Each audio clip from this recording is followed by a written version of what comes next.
Hello, ladies and gentlemen, and welcome to the first ever Gamer Social Club 2024 Game of the Year Awards. I'm your host, Nathan Lockhart, a.k.a.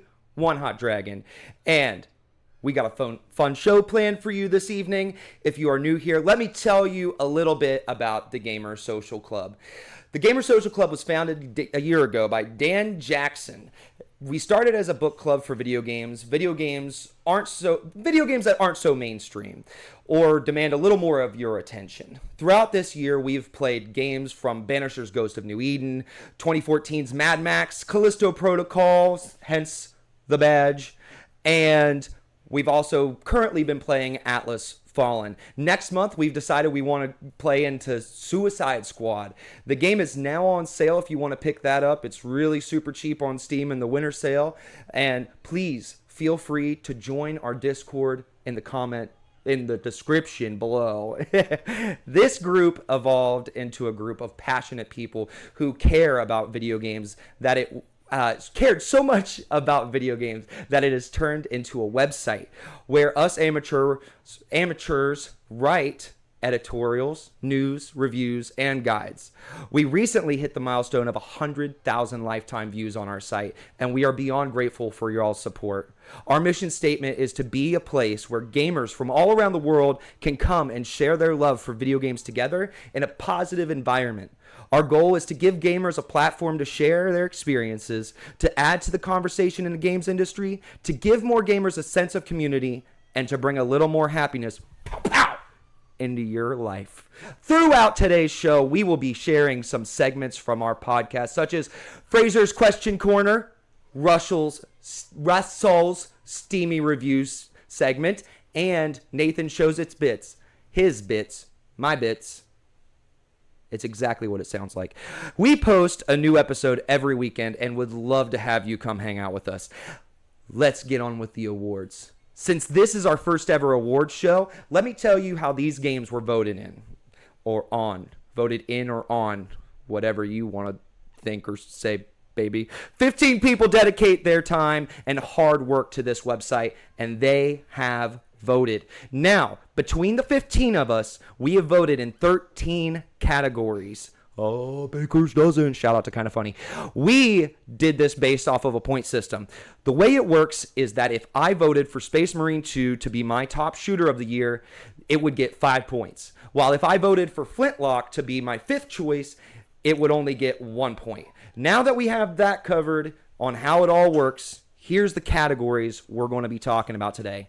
We've got the Game of the Year, Best Shooter, Best Action Adventure, Best Strategy/Simulator, Best Indie, Best Sports and Racing, Best Horror, Best Remake and Remaster, Best Publisher, Best RPG, Best Narrative, Best Performance, and Most Anticipated. We also have one category that we are very excited to do. One category is where we find the Gamer Social Club Monthly Game of the Year. Now, like I said at the beginning, we do a new, I'll edit this. One category we find exciting is our Gamer Social Club Monthly Game of the Year, the games that we played in our group over the past year. These games were voted on by everyone who participates in the Discord.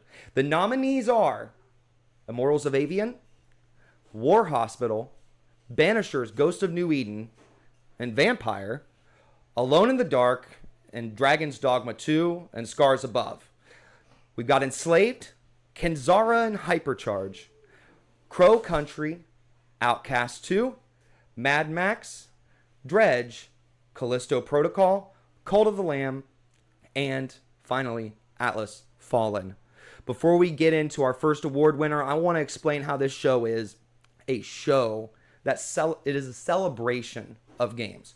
We're a podcast that loves to talk about gaming and our passion for it. So we've got a pretty hefty show for you. So if you stick around for the whole thing, if you can't stick around for the whole thing, well, then it's going to be on Spotify if you want to pick it back up later, or you can't sit down and watch it all in one sitting. Don't worry. We'll be here. You can always come back to us. I'm always going to be here for you. I'm here for you. Don't forget to rate us 5 stars when you're on Spotify while you visit. Now, let's start the show with our first award. For Best Strategy Simulator, our nominees are Songs of Silence, A History Untold, Unicorn Overlord, Farming Simulator 25, Pokemon Trading Card Game Pocket, and the winner is Farming Simulator. Suck it, Fraser. It's not Farming Simulator. It's Pokemon Trading Card Game Pocket, baby. Here to talk about it is our editors, Lady V, Harry, and Jeff from Indistractable's podcast. He's not played it yet. I haven't played it yet. I've got it downloaded on my phone. My wallet's scared for me to start it. So, as somebody who has dumped a lot of money into Marvel Snap and played a ton of Marvel Snap, is it a game for me, Lady V? I haven't played any Marvel Snap. Harry, have you played Marvel Snap? I have played a little bit of it. I have. Okay, is it a game for me? Yeah, I think so. I think it is, definitely. I think you'll find that you'll have a lot of the same feelings, a lot of the same kind of patterns that you get from playing Marvel Snap, with the collecting, obviously, the battling. They're bringing trading to the game eventually. We know that is planned. It's sort of there, ready to go, just as and when they obviously launch it. And then, of course, much like not Marvel, it's Pokemon, and if you grew up at any point in the last however many years, you probably have some sort of connection to Pokemon, even if it's just I'm a Gen 1er. I am 100% someone who grew up red and blue, took my brother's game so I could trade across, so I could get all 150, did that, moved on to Gold and Silver, and kind of carried on for a little bit, but eventually fell off. But yeah, so to dive into Pokemon TCGP, it's been just like a whole nostalgia trip again, similar to like what we're saying with Astrobot. It is being able to kind of go back to playing, buying the packs to, get which cards you got and make decks with them and then play against your friends. I actually played the physical, Pokemon game against my friends at school, and we would trade. So it feels like that in, the modern setting. If you're someone who doesn't, buy the cards still, and obviously they're still out there, and you can collect them. But yeah, this is a great alternative, definitely. And I think it's a nice thing to do. Like I do it with my kids. It's something that we do together. Basically, I do the legwork. I earn the hourglasses and things like that to open the packs and stuff like that. But every day you can just let it build up naturally to open. So you get 2 packs at the end of the day, and of course at bedtime, kids open a pack each, and we freak out over shinies and stuff like that together, which is really nice. But otherwise, yeah, it's been a lovely experience. I put a little bit of money into it, not as much as maybe you have with Marvel Snap, and I could definitely see it being something that people pour a lot of money into. It has made a lot of money already, and that's a big conversation. That is a conversation that needs to be had, when we're talking about these sorts of things, especially, when you look at something like what happened recently in the news with Balatro being given a PEGI rating of 18, without having any form of microtransactions or gambling or anything in it, just that it looks like a gambling game because it's cards using, playing cards aesthetics. And that, FIFA's a 3+ or whatever the hell it is, so, and that's chock-a-block full of that's crazy. That is way worse. Like, that's, yeah. There is a big conversation to be had around this sort of stuff, especially when it comes to an IP like Pokemon, which is so child orientated. It is aimed at children, and it's not available in certain countries, is it? Because it's not available in Belgium, I think, and maybe the Netherlands, because they have banned microtransactions in games. Like, you can't have them in games. Exactly. And you have to think, as you say, something that's so focusedly aimed at children, especially when it's an app on your phone, because unless you've got it fully set up that, you have to do a lot of people don't necessarily have the second authentication to pay for things through an app. It's not just like everyone's got their credit card details sort of saved somewhere on their phone. Your kid's going to be spending like $79.99 on Pokegold to try and pull a shiny Mewtwo. I don't know what any of this means, but it sounds. I'm somewhat following. The how much time have you gotten into it, V? Oh, I've got like a really. I stayed up till 3 o'clock in the morning yesterday playing it because Good there's a new Lord. emblem and the battle bit of it. Like Harry, I played the card game when I was young, but the only person that would play with me was my dad, and my dad's very much a. It doesn't matter if you're a child; you have to learn to lose. So he beat me all the time because I was like 7. Yep. And he was a grown man, and he plays strategy games. That's the only thing he plays. So I was like, okay, I want to use my Gyarados. Like, he's my favorite. And he's like, oh yeah, Zapdos. There you go, done. Get out of here. And I'm like, what? this is. I'm seeing the dynamic of you're the youngster and he's Ash and he's just spun his cat round and he's just like, let's go again.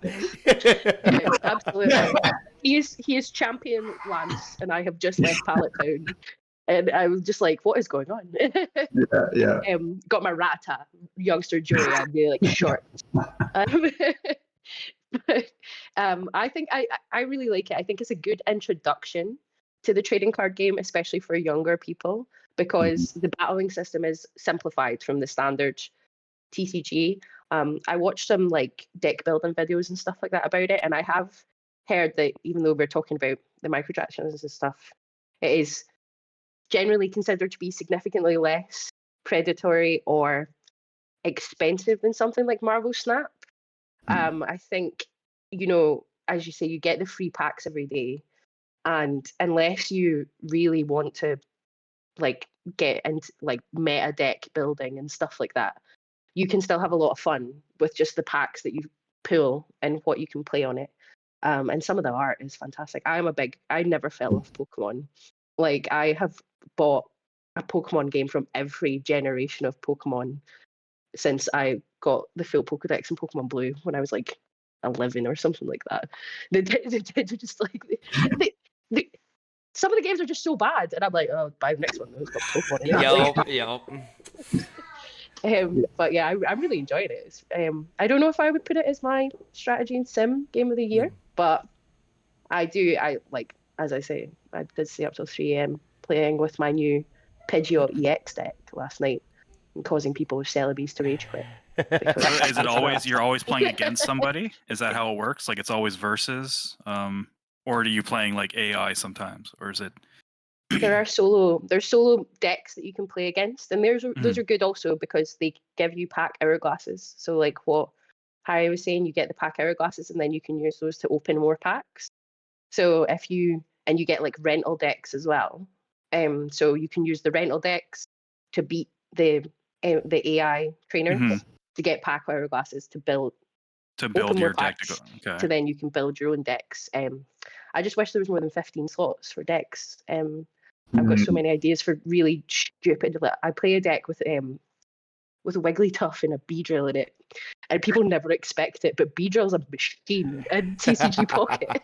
It just comes out 1 energy hitting for 70 damage, and like it can 2-shot really big threats, and people just rage quit, and I think that's really funny. That is funny. Yeah. It's always funny to get other people to rage quit. It just sucks when it's the other way around. That's when it's not cool. Absolutely. Yeah. So that's one of the good things about the game. And again, Marvel Snap will obviously have this sort of stuff as well. But one of the things I do appreciate is that it shows the percentage rating of how likely you are to get every card, which is really cool. So at least you are given the upfront numbers. So it's 0.0 something % chance that this card's going to come out of a pack. But that. There's no hiding that, which is obviously the big scandals from back in the day when, like, I think it was, again, EA with FIFA weren't being like open with the numbers, basically. But anyway, that's also being upfront with that stuff's really cool. And then also, there's a lot of the little kind of like inbuilt loops to help you, as someone who may not want to put money into the game, build up over time. Similar to, say, something like Helldivers 2, where you can go out, you can run missions, and you can find super credits, and just slowly tally those up, and then buy another War Bond once you've got your 1,000. You can kind of do the same thing with the Pokemon TCGP game, where you can do your AI battles, you can do your player battles, you can go to the what's the 5 pick from somebody else's pack thing called again? Wonder pick, thank you. Yeah, so you can do your wonder pick, and everything's got like little. I mean, there's like a logging mission. Just boot it up. You're a third of the way up the bar to getting a bunch of hourglasses for the next one. So there's a lot of the game is trying to incentivize you without it's giving you rewards just for playing it. So it doesn't feel like if I'm not spending money, I'm not getting anywhere kind of deal. Exactly. And it doesn't, I mean, I know there will be limits probably to like how many you can probably earn, but there's not like you can't see like an actual cap. It's not like, oh, you've hit your daily allowance of how many missions you can do or anything like that. It's just basically, put your time in, you'll earn stuff back, and, that's it. Yeah, there's no like timeout of like, oh, you've done that now, wait, however many, except for the 2 regular packs, which is just always going on, and you can speed them up whenever you want. You spend an hourglass. What was it? 12 hourglasses because it's an hourglass per hour. So, and it takes 12 hours for a pack to charge. So you can spend 12 hourglasses, get a pack of them instantaneously, or wait however many hours. It's nice to have that flexibility. Yeah, for sure. Now, you both said you haven't played the card games since you were kids, right? Yeah. Okay, see, I'm the other way around. I didn't start playing the card games until probably like 3 or 4 years ago. I got one of those boxes, like the board games from the store, and I was like, yep. And me and my wife took it home, and we learned how to play, and we started an addiction. So how does it compare like to the actual physical card game? Is it pretty much the exact same thing, or? Very simplified. Sorry, I'll let you do this. No. It's very simplified. So you only get 3. There's only 3 points. I believe the standard one is it 6 prizes? It's either 5 or 6. I'm wanting to say, yeah. Yeah. And yeah, your deck is only 20 cards, which is less than the standard. You don't have energy cards. It comes from just a set energy pool, which makes building like sort of dual energy decks a little bit more difficult because it's randomized and there's no real way to pull specific energy unless you're using like a Misty card or something like that. But that only attaches to water Pokemon, so you can't use it for like your Dragonite. But I think it's a good intro in the way that it's simpler than the standard card game. I think because they've got TGC Live or TGC Online, which is like the actual card game. And I think if you were asking people to try and wrap their head around all of the mechanics of the actual card game when they've never played it before in their lives, like I buy the cards because I like to collect things. Like I like to see shiny things. I have a problem. But I think if you were asking people to do that, they wouldn't be able to pick it up. But the battles are simplified down in the fact that they're satisfying. And I think it might actually get people to, instead of just trying to sell cards for £200 because they found a shiny, resonant heart Pikachu or something like that, they might actually play with them, which is quite cool. It'd be nice. All right, I'll go ahead. Remakes and remasters only keep getting better the more time goes on. To go from Duke Nukem Forever, and now we get games like Silent Hill 2 Remake, is quite the progression in the video games industry. We had a lot of great remakes this year, from Silent Hill 2, Shadows of the Damned, Dead Rising 1, and The Legacy of Kain. This is a list of the nominees that made it out on the top this year. Silent Hill 2, Persona 3 Reload, Final Fantasy VII Rebirth, Luigi's Mansion 2 HD, Paper Mario, and The Thousand Year Door. And the winner is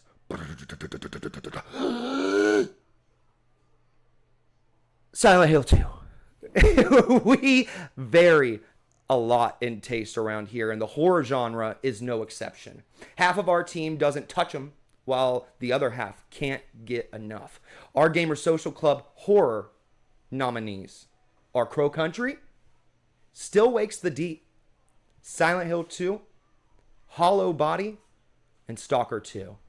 And the horror game of the year is Silent Hill 2. The man who wrote the love letter to Silent Hill 2, Russel, a.k.a. Fuck it. Doot doot! On aboard the emulation station, baby. He's the PC Master Guru, here to show off his PC specs, emphasis on pecs. Here's Russell to talk about his joy in Silent Hill 2. Why are you happy? Because I know this was your number one. Why are you happy? Why do you think this deserves the best remake? Well, so if we're talking, I mean, to be fair, the year was pretty sparse in terms of remakes. I can't think of I can think of a few remasters. I guess there was a few remakes this year too. I mean, remakes. So making remakes is kind of nasty business in a way, because you have to walk this weird fine line while keeping the game true to the source material, yet not wandering too far away from it. Because there's some remakes that have done really really well, and there's some remakes that have had some issues, as we know. And I think that Silent Hill 2 Remake did a really good job of staying true to the source material, but adding in just enough where in areas, if you've played the original like I have, it still gave you a reason to keep going other than that original story, which a 1-to-1 remake would have been enough for me, but I'm glad they went the extra mile, and there's a bunch of stuff in the game that's not in the original. Why am I happy? So I guess we all have our expertise, I guess you could say, on the website. I guess I've like somehow become the default horror guy. I'm not really sure how that happened. So I've played my fair share of horror games.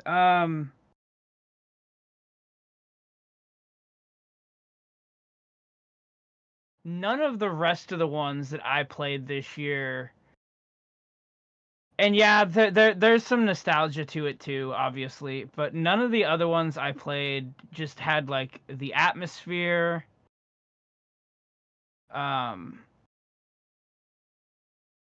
the feelings of dread.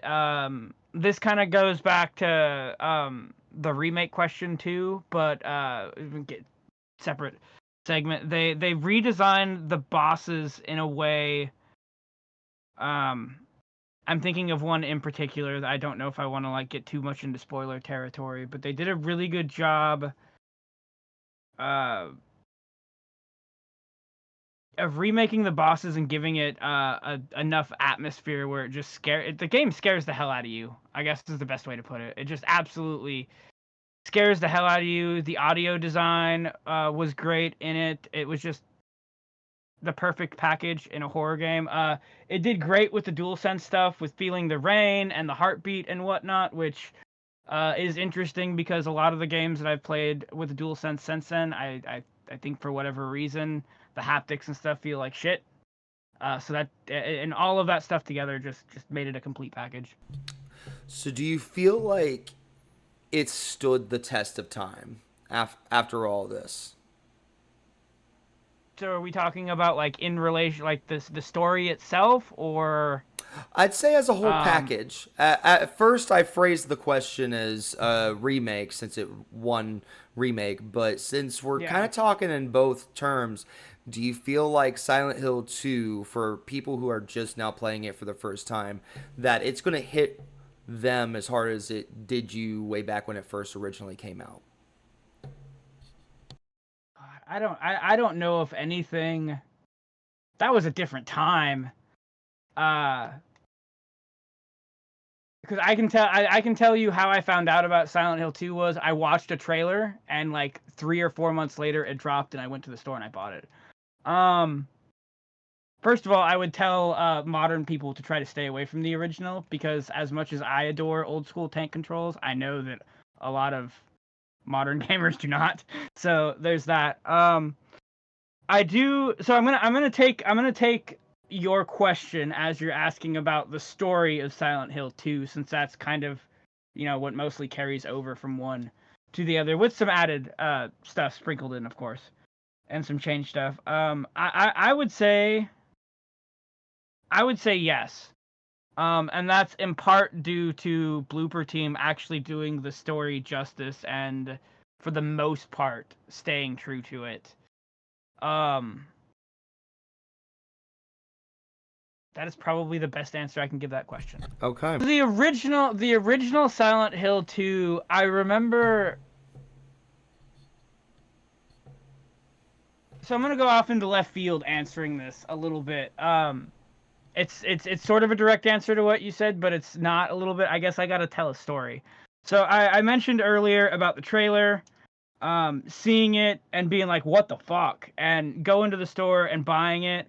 And I remember popping that thing in, and I got to the hotel, and there is you've already dealt with Pyramid Head breathing, I believe, and running into Pyramid Head through the bars, but he can't get to you, and you can't get to him, and that part's scaring the hell out of you. There is a part in both the remake and the original where there's the bars in the hallway, and you go to reach for a key that's laying there, and little girl pops out of nowhere, which at the time I had no idea who the hell she was, and she just kicks the key just out of your reach, and then just wanders off into the darkness, laughing her ass off. And I actually hit save. I shut my PlayStation 2 off, and I did not play that game again for probably a year or two. It scared the hell out of me that bad.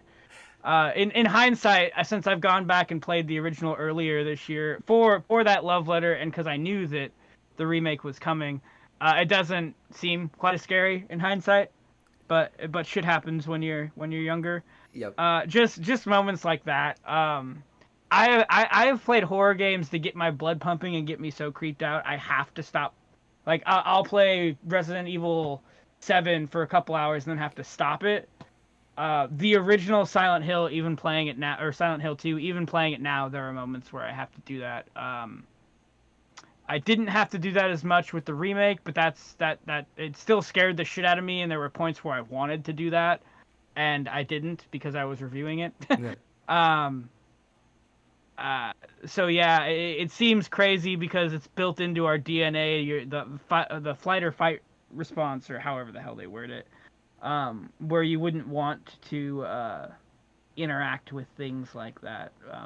But I have soft spots for horror movies and stuff too, so Yeah. that probably comes from that kind of stuff too. But yeah, the shit that scares the hell out of me gets my blood boiling, basically, in a good way. It reminds your love for Silent Hill 2 reminds me of my love for Dead Space. It's that thing of when you sharing that story reminds me of my first story of touching Dead Space for the first time, and I had like a little 19-inch tube TV in my room, and it was late at night, and I was like, ooh, spooky. I did not know what I was in for, and it was like my first, and oh my gosh, scared me crapless. I had to take a break 45 minutes in and I had to turn it off for like a couple hours and then come back to it because my heart was racing that much. And even like just going out, and I remember walking to the kitchen and like the AC turned on and I was like, yeah. Best sports game or racing game is up next. And our nominees are College Football 25, Undisputed, WWE 2K24, Harry Potter Quidditch Champions, EA Sports FC 25. And the winner is... I wish it was Harry Potter Quidditch Champions. Son of a... That's right, ladies and gentlemen. It is College Football 25 won our Game of the Year for the sports/racing category. And here to talk about it is Marcus, a.k.a. the Husky Hokage. Marcus, why is College Football 25, what makes it special? What makes it stand out amongst the rest of the other sports games and racing games this year? Because I know it was your personal favorite this year in the sports category, correct? Yes, it was. It was. First thing, the easiest thing you can go to is it's been going for over 10 years. And you have I get it's a football game, but you have so many people that are attached to these schools for alumni purposes, and they love college football. If you've ever been to a college football game, you know how electric and amazing it can be. So just that love of college football and the fact that we have it back and it has still a lot of the nuances that's going on in college football. For me, that made it just stand out. And granted, I still love the other sports games, FC, MLB, all those are nice, even Madden. But having college football back after being gone for so long, and it's like a piece of me was missing that I didn't know. And getting the opportunity to play that, and I ended up buying the like the MVP edition, which came with Madden. I maybe played 2 or 3 hours of Madden. Like I played I played maybe about 2 or 3 hours of Madden, not a whole lot, but I played enough. And it's like Madden's cool, it's fun, but this college football it still has me in a bit of a chokehold. When it's like that game, it has become my cozy game. So like when I'm not doing nothing, I don't feel like I just want to play something, but I don't feel like playing anything too serious. Turning on college football and I'm doing that. But it stands out as fun. The gameplay is good. It has, I know it has some things that after being gone for 10 years, it's not a perfect game, but for me it is perfect in the sense of it's what I needed or what I wanted, to the fact of just being able to sit back and enjoy playing something I've grown to love, and I watch to this day. I'm a big college football fan, so watching the game and then having an opportunity to turn back around and just play that same game I watched if I wanted to. But it stands out as just it's such a good game. The gameplay is fun. It's quicker than Madden, so like you can be up 21 points and the next thing you know, you're down 10 points because the game can change just like in the matter of that. But it's so much fun. It's so much fun to play with friends and just you can have games. I have games where I play with my friends and we play. We had the top two schools versus each other, and then you go down and you pick the lower schools. Some of those smaller schools, and just have fun with that. And it's so much fun. It brings back so many good memories, a little bit of nostalgia, but it's overall it's an amazing game. That's awesome. And then, what is your hope for next year? I don't know, when's the next game come out. Do you know? It's probably going to be around the same time. I think it was July. Yeah. Around about July. I think it's the July 18th or something, depending on how they do the early access and stuff. It's probably that earlier. Well, the middle part of July is when it's probably going to come out. Okay. What's your hope for that game? If they can they have the base now. We have the base game. We know what we've had. Don't take anything out as far as anything bad. Bring everything back and maybe expound on the Road to Glory mode. Bring back the high school way. Because before on the last Road to Glory modes, you could start in high school and then go to college. This year it was just you kind of just where your signing day and you pick kind of what school you wanted to go to or what have you. So they do need to, I will say, bring that part back to the Road to Glory. Maybe add in some more story elements as far as, okay, well, you got this come up, you won't be able to play again. It's some other elements where they can add into Road to Glory. As far as the Dynasty mode, continue to just kind of expound on that. College football with the NIL and everything that's going on with that, it's kind of like ever changing. I do hope they implement some of that stuff in, like maybe give us a change the transfers, stuff like that. Change some of that. Maybe give us like a deadlines and things of that nature. Maybe or expand it to where you can kind of maybe give it a little bit more time where you can kind of recruit a little bit more for the kids that's transferring. Maybe implement some of the stuff that's going on. Like say if a 5-star player, he comes to your school, he's not getting the playing time he wants. He decides to transfer in the middle of the season, and you got to try to either talk him back, add some of that, and then add some things like that in there. One thing I did talk about, which I wish they would do, is how nowadays, where if you leave you're in dynasty mode and you leave the school you're at, you go to another school, you got offered a job, you take the job, you go to another school. Maybe have some of the players that were at your school previously, maybe have some of them transfer or decide to transfer, come to your school where you're going to. I think that'll be dope. But those are the things, just some of the things I can think about just right off the top of my head. I hope to see in future iterations of college football. You voted for some other games as well as far as sports games. Do you have any honorary mentions? It would have to be WWE 2K24. Yeah. I'm a big wrestling fan, but the game before, because they took a year off, and the game we got last year was pretty fun. They came in with this one, and it's like one of my top play games on my when I did my year end of year wrap for my PlayStation. I have like 70 plus hours in this game, and just from the story mode was the career mode they have is pretty good. The story it's not great, but it's fun. The story mode is fun. The overall gameplay, getting in, and I just want to. And what makes it so much, the other element that's added to it is everyone who does the community creations. One of the best things about WWE 2K and just in general is the community creations. If there's a wrestler you want that's not in the game, the community will create him, or create that person, and you can download them to put in your game. So it's so much with the community creations and everything they do there. You can start your own wrestling league. You can create it's so much more than just a base game to that because of the community. So just at first things first, I do want to shout out the community, everybody that works in the community or does community creations for WWE games. Just a huge shout out to them because they add another element to the game. It's almost like you're playing Skyrim and you have the Skyrim mods. That's what it's like for the community creations for WWE, and they deserve a lot of the glory, because one thing I can say about WWE that I don't like, 2K doesn't update it like they need to. Say if we get a new belt in the middle of the year or something like that, a new championship belt, or they redesign the championship belt, which we kind of saw this past year. They don't update that in the game. 2K doesn't update that.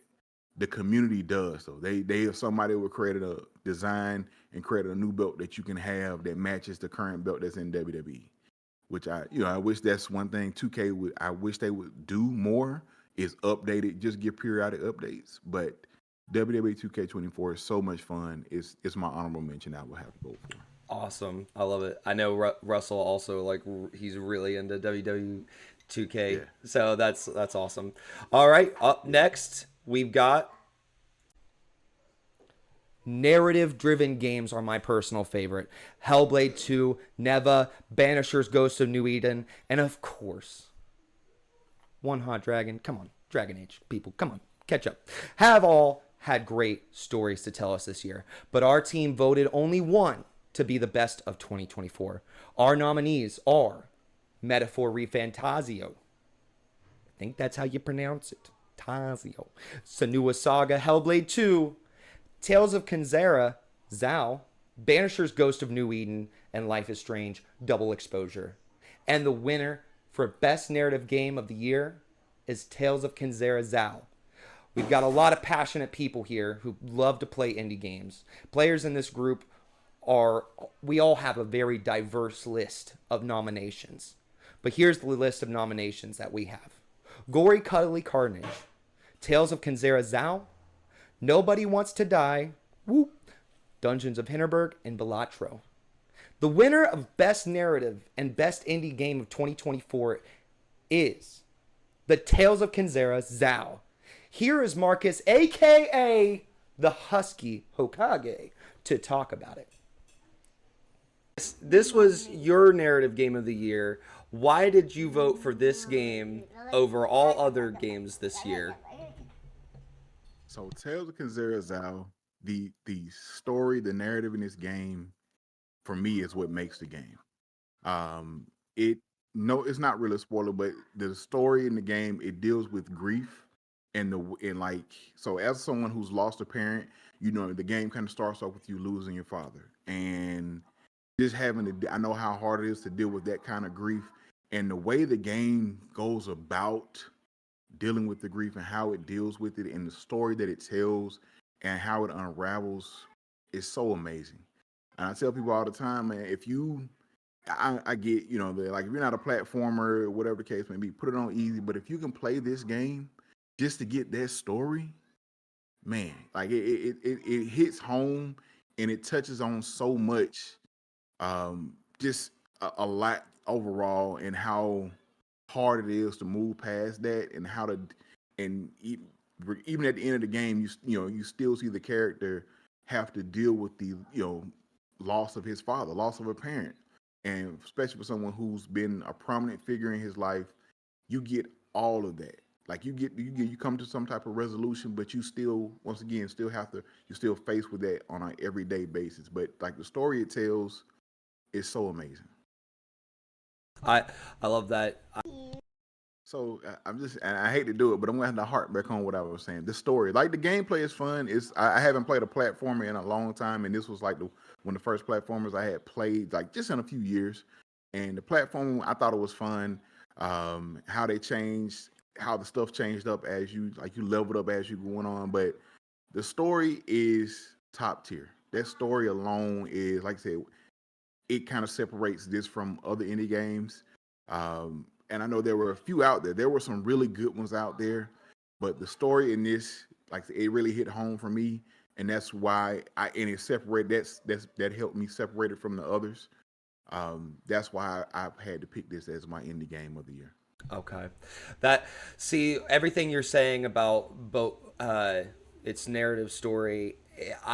The thing I would love to, if I was gonna give a special shout out, it would definitely be to Neva, because that was my personal indie game of the year. I never got to play this game.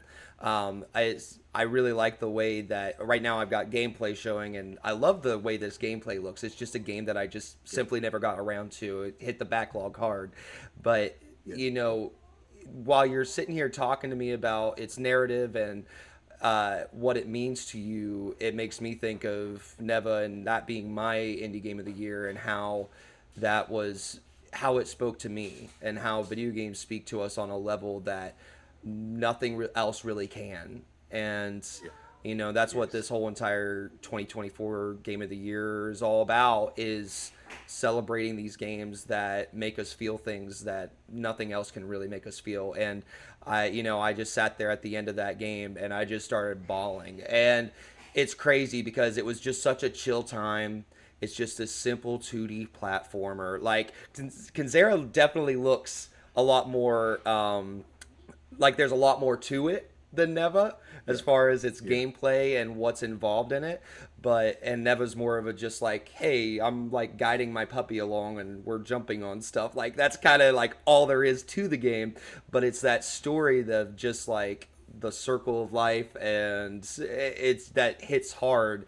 And you can watch a movie about the circle of life, and it's not necessarily, and that's the thing that I love about video games over like things such as movies, because it puts you in that role of having to raise the wolf. It puts you in that role of actually spending the time to get to that point where you're on the spiritual adventure within the game. You are on that spiritual adventure.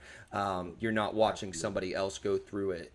So yeah, shout out to video games. Absolutely. And I have to, I heard really good things about Neva. I didn't get a chance to actually play it. That's one of my things I do want to check out, because I heard so many great things from so many people about how good that game is and how good the story is. And see, I'm one of those guys, like I will, if it's a good story, I want to check it out, or I'll find ways to check it out, man. And like you said, how you were like, once I finished Kanzera, like I once the ending, or once kind of you get a kind of a little bit of a twist at the end, and I just kind of, once I finished the game, I kind of just sat there and was like, wow, like, and like you said, only video games. Like, you can see a movie, movies can touch you, but sitting there and actually playing through it, going through the story, just playing the game, everything, and you get to that ending, and it's just like, whoa. So and like I said, only video games can really do that. Yeah. Now let's go ahead and take a break here with a segment from our show I like to call, and well, actually it was Fraser's idea now that I think about it. Nathan shows his bits. Listen, it's not okay. Well, look, it's not exactly what it sounds like. It's just whenever we Well, you're just gonna have to see for yourself. Got a really special bit for you today. So, if you've been watching the show or you've been following along with the podcast, you would know that, say, at the beginning of December, I got a chance to go to Comic-Con. And I got to meet some cool people, see some cool things, buy some cool things. I met Hayden Christensen. I got to take a picture with him. It was a lot of fun. And it's crazy because December's just been a crazy, hectic month for us, and we've done lots of recording and stuff this month, but there's been so much news and so much to talk about that getting caught up with like each other and what we've been up to is kind of like taking the back seat. So I'm just now getting around to talking about my experience at Comic-Con and some of the things that I did there. But the last we left off when we talked about Comic-Con was the people I was going to meet. So that's where I'm going to pick up today here at none other than the 2024 Gamer Social Club Game of the Year Awards. So I'm a big fan of Star Wars The Force Unleashed. I know we've got people in the chat. Fraser just finished playing through Days Gone.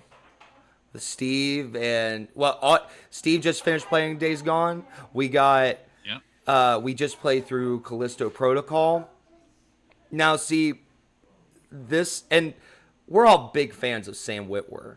All right, I love Sam Witwer, and I got a chance to meet him, and I told him about the Gamer Social Club, and I was like, dude, I told him everything I just said right there, and I was like, would you mind just swatch? Oh, dude. Thank you, Naeem. Hi, guys. How you doing? What's happening? So that's all I got. My That's all I got. That's amazing. I shot my shot, and he was willing to say what's up. It was crazy. I was kind of like rushed in there. Yeah. That's cool, dude. That is so cool.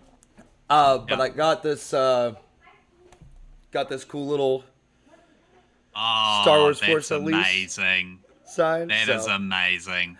He was a really nice guy. You need to get that shit all. You need to get that all framed up, mate. Oh yeah. Oh, I will. I've got a certificate and everything here. So I've got cool. The way I've got this stuff mounted here, I can show you how I've got this signed. This is from where I met Yuri and Najit from Spider-Man 2 last year. So you can see I cool. laminated the certificate, put that up in there, and then there's like the pictures with me up there.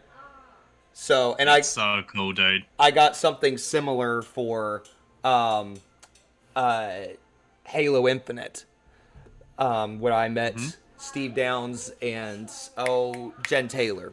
But yeah, no, the one thing that bummed me out about that experience was they were like, okay, an hour before we got a chance to meet him, we were in line for like 2.5 hours, and they were like, hey, he's about to go on lunch, so if you guys want to leave the line and come back, go ahead. We'll like write a note so you can like line hop. And we're like, okay.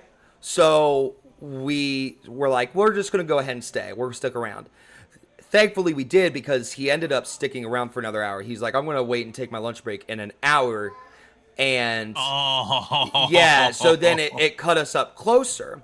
But the reason he wanted to stick around was because apparently there was some person he was supposed to meet, like some important person was going to come over and talk with him.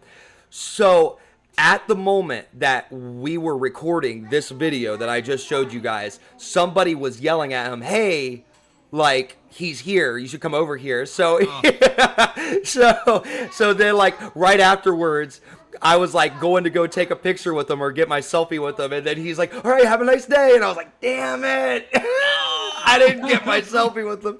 But I was like, okay, it's okay. I got the video, and I shot my shot like you told me to, and we got there. Good. I'm I'm so happy for you, dude. That's so cool. He looks like he looks like Deacon. He does. He does. I mean, I told Megan, I was like, he just looks the same. I was expecting him to like say some like smart ass bullshit comment. Like, I know. Oh, Yeah. I need to find a bottle or something. I can't. You know when he picks stuff up and he like has a little comment like, oh, I could use this. Like, I was expecting him to say that. It's funny because he's the nicest guy, but he also just naturally looks mad all the time. Yeah. Perfect resting bitch face, eh? Yep. So, ladies and gentlemen, there's a little bit we like to call here called Nathan Shows His Bits. And I've got a really special bit for you today. So, if you've been watching the show or you've been following along with the podcast, you would know that, say, at the beginning of December, I got a chance to go to Comic-Con. And I got to meet some cool people, see some cool things, buy some cool things. I met Hayden Christensen. I got to take a picture with him. It was a lot of fun. And it's crazy because December's just been a crazy, hectic month for us. And we've done lots of recording and stuff this month, but there's been so much news and so much to talk about that getting caught up with like each other and what we've been up to is kind of like taking the back seat. So I'm just now getting around to talking about my experience at Comic-Con and some of the things that I did there. But the last we left off when we talked about Comic-Con was the people I was going to meet. So that's where I'm going to pick up today here at none other than the 2024 Gamer Social Club Game of the Year Awards. So I'm a big fan of Star Wars The Force Unleashed. I know we've got people in the chat. Fraser just finished playing through Days Gone. Steve just finished playing Days Gone. We just played through Callisto Protocol. Now see this, and we're all big fans of Sam Witwer.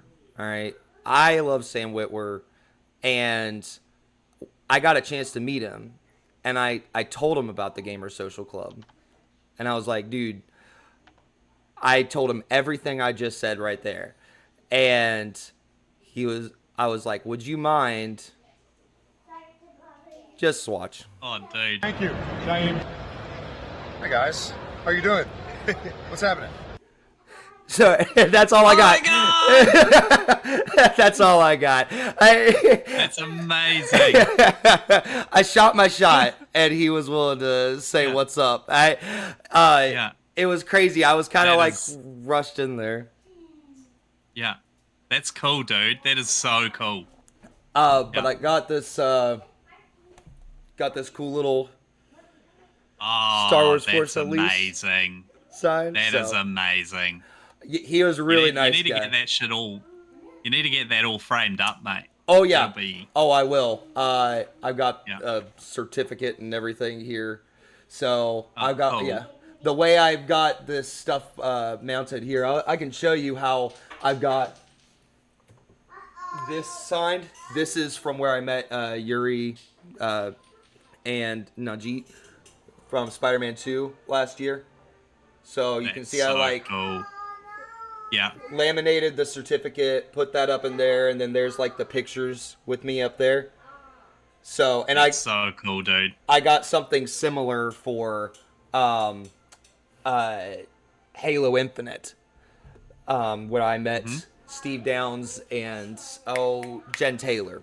But yeah, no, the one thing that bummed me out about that experience was they were like, okay, an hour before we got a chance to meet him, we were in line for like 2.5 hours, and they were like, hey, he's about to go on lunch, so if you guys want to leave the line and come back, go ahead. We'll like write a note so you can like line hop.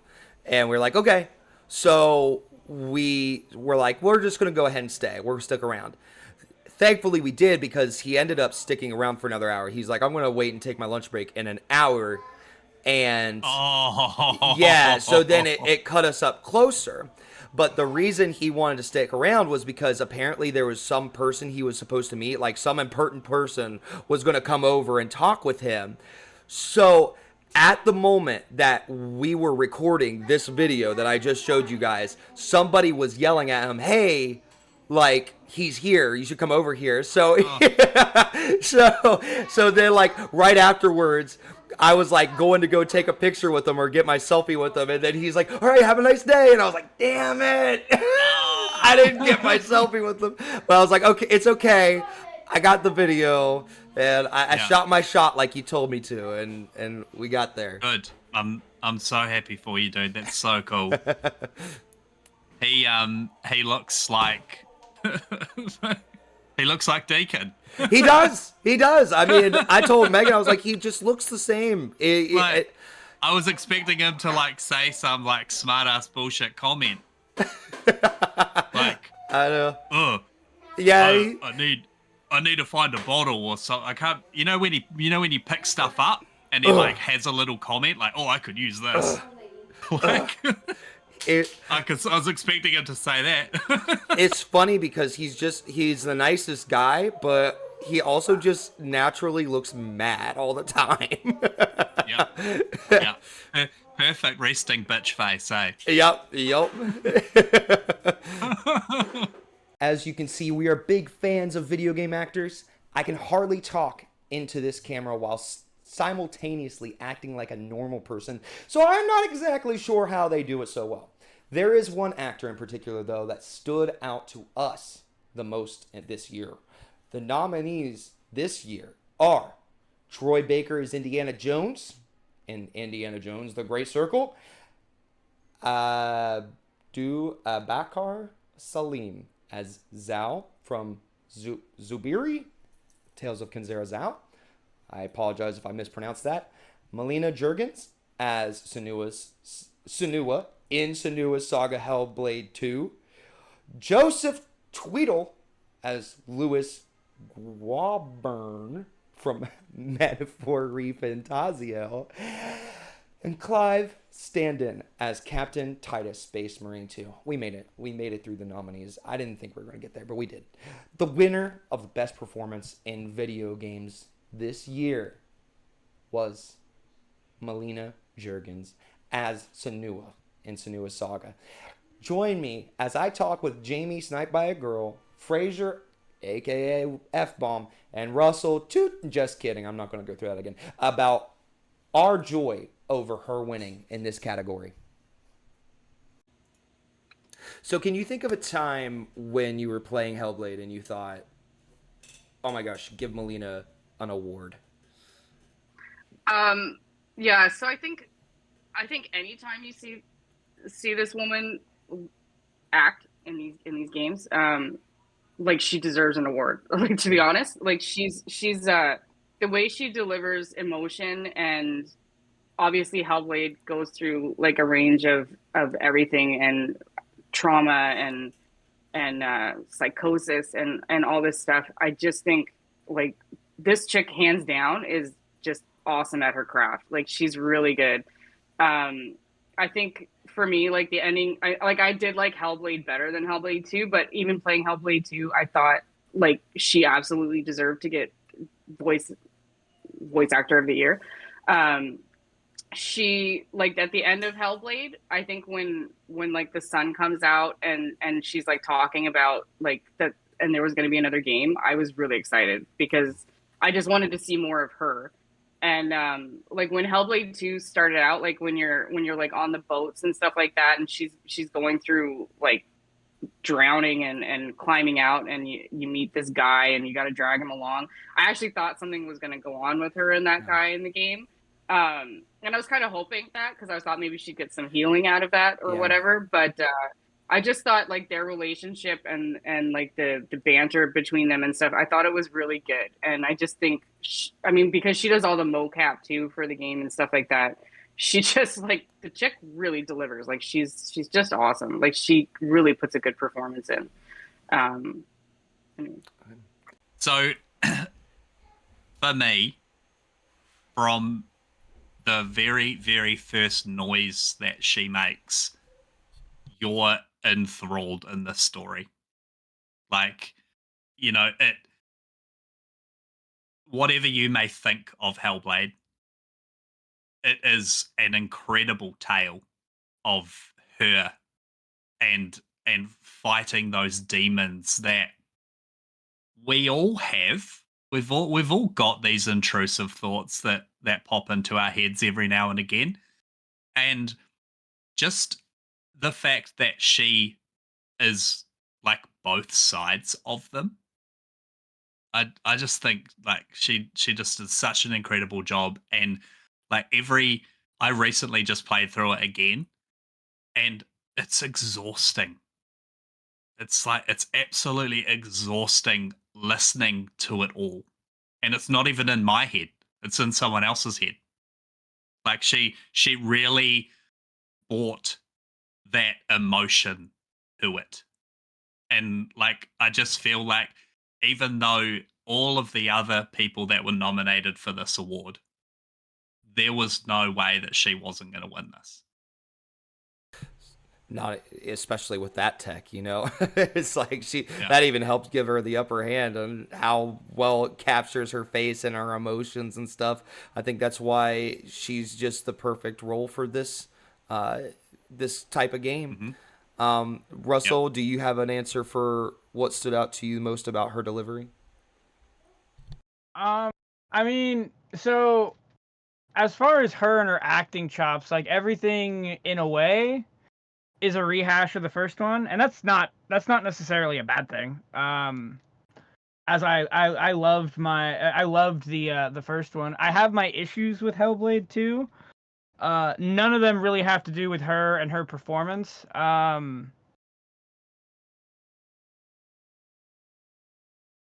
God, just I mean her performance overall, and then I don't know what other questions you've got going, but just her delivery and acting chops, the motion capture, the sound design, it's all good. What it all kind of complements itself into a neat package. Yeah. What moment had you saying give Melina an award? For me, it was the caves. When you enter the caves that first time, and it's dark, and she's kind of talking with herself about the fear of the dark, and you're going to be trapped in here forever.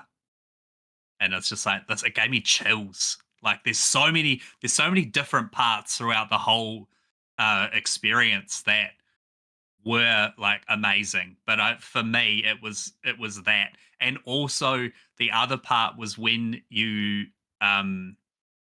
defeat the first giant, and she has that really emotional conversation with the giant about like returning her baby to her, and like fucking heavy, man, so heavy, and it was just delivered like perfectly.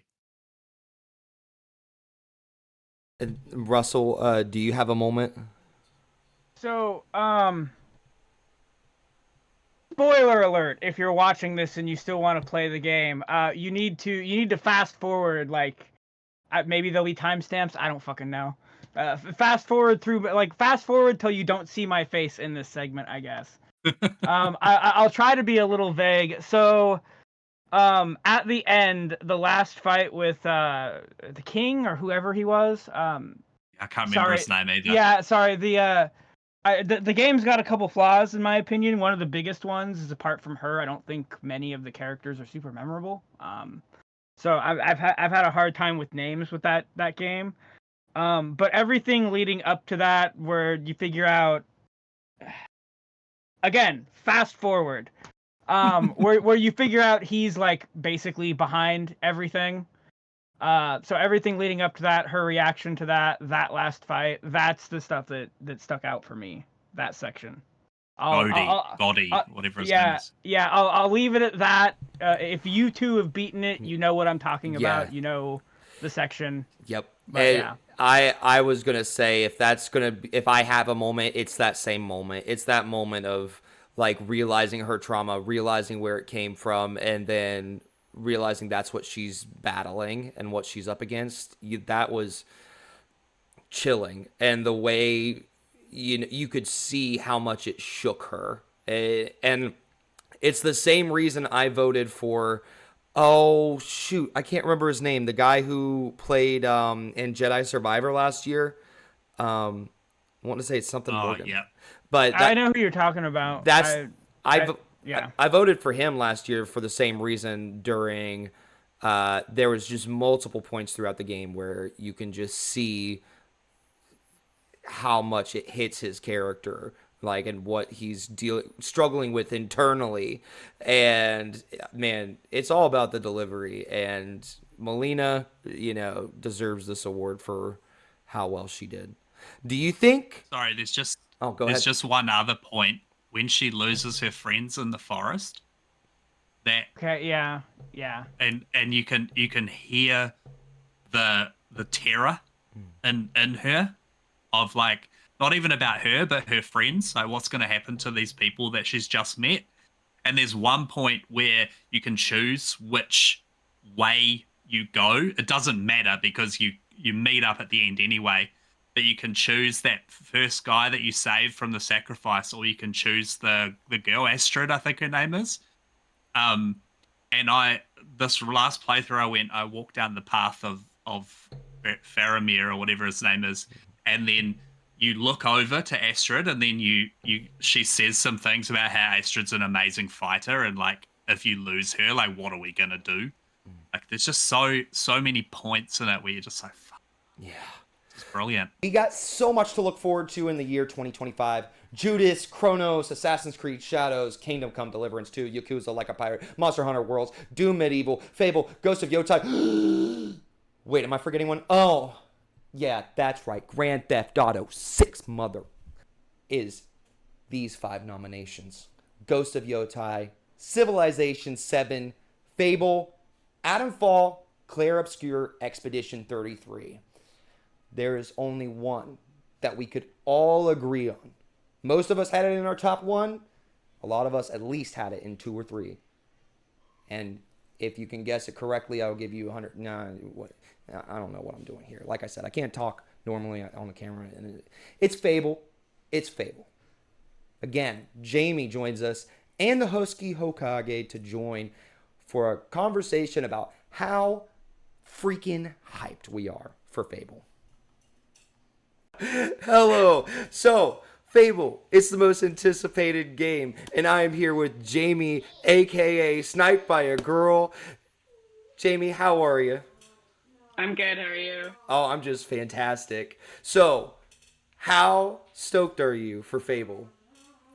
I'm outrageously stoked for Fable. Like, I'm so excited. I just, like, anytime anything comes out for it, I'm just, like, jonesing for more. So, yeah, like, I'm really looking forward to Fable. It's definitely one of my, like, most anticipated games. What's your history with Fable?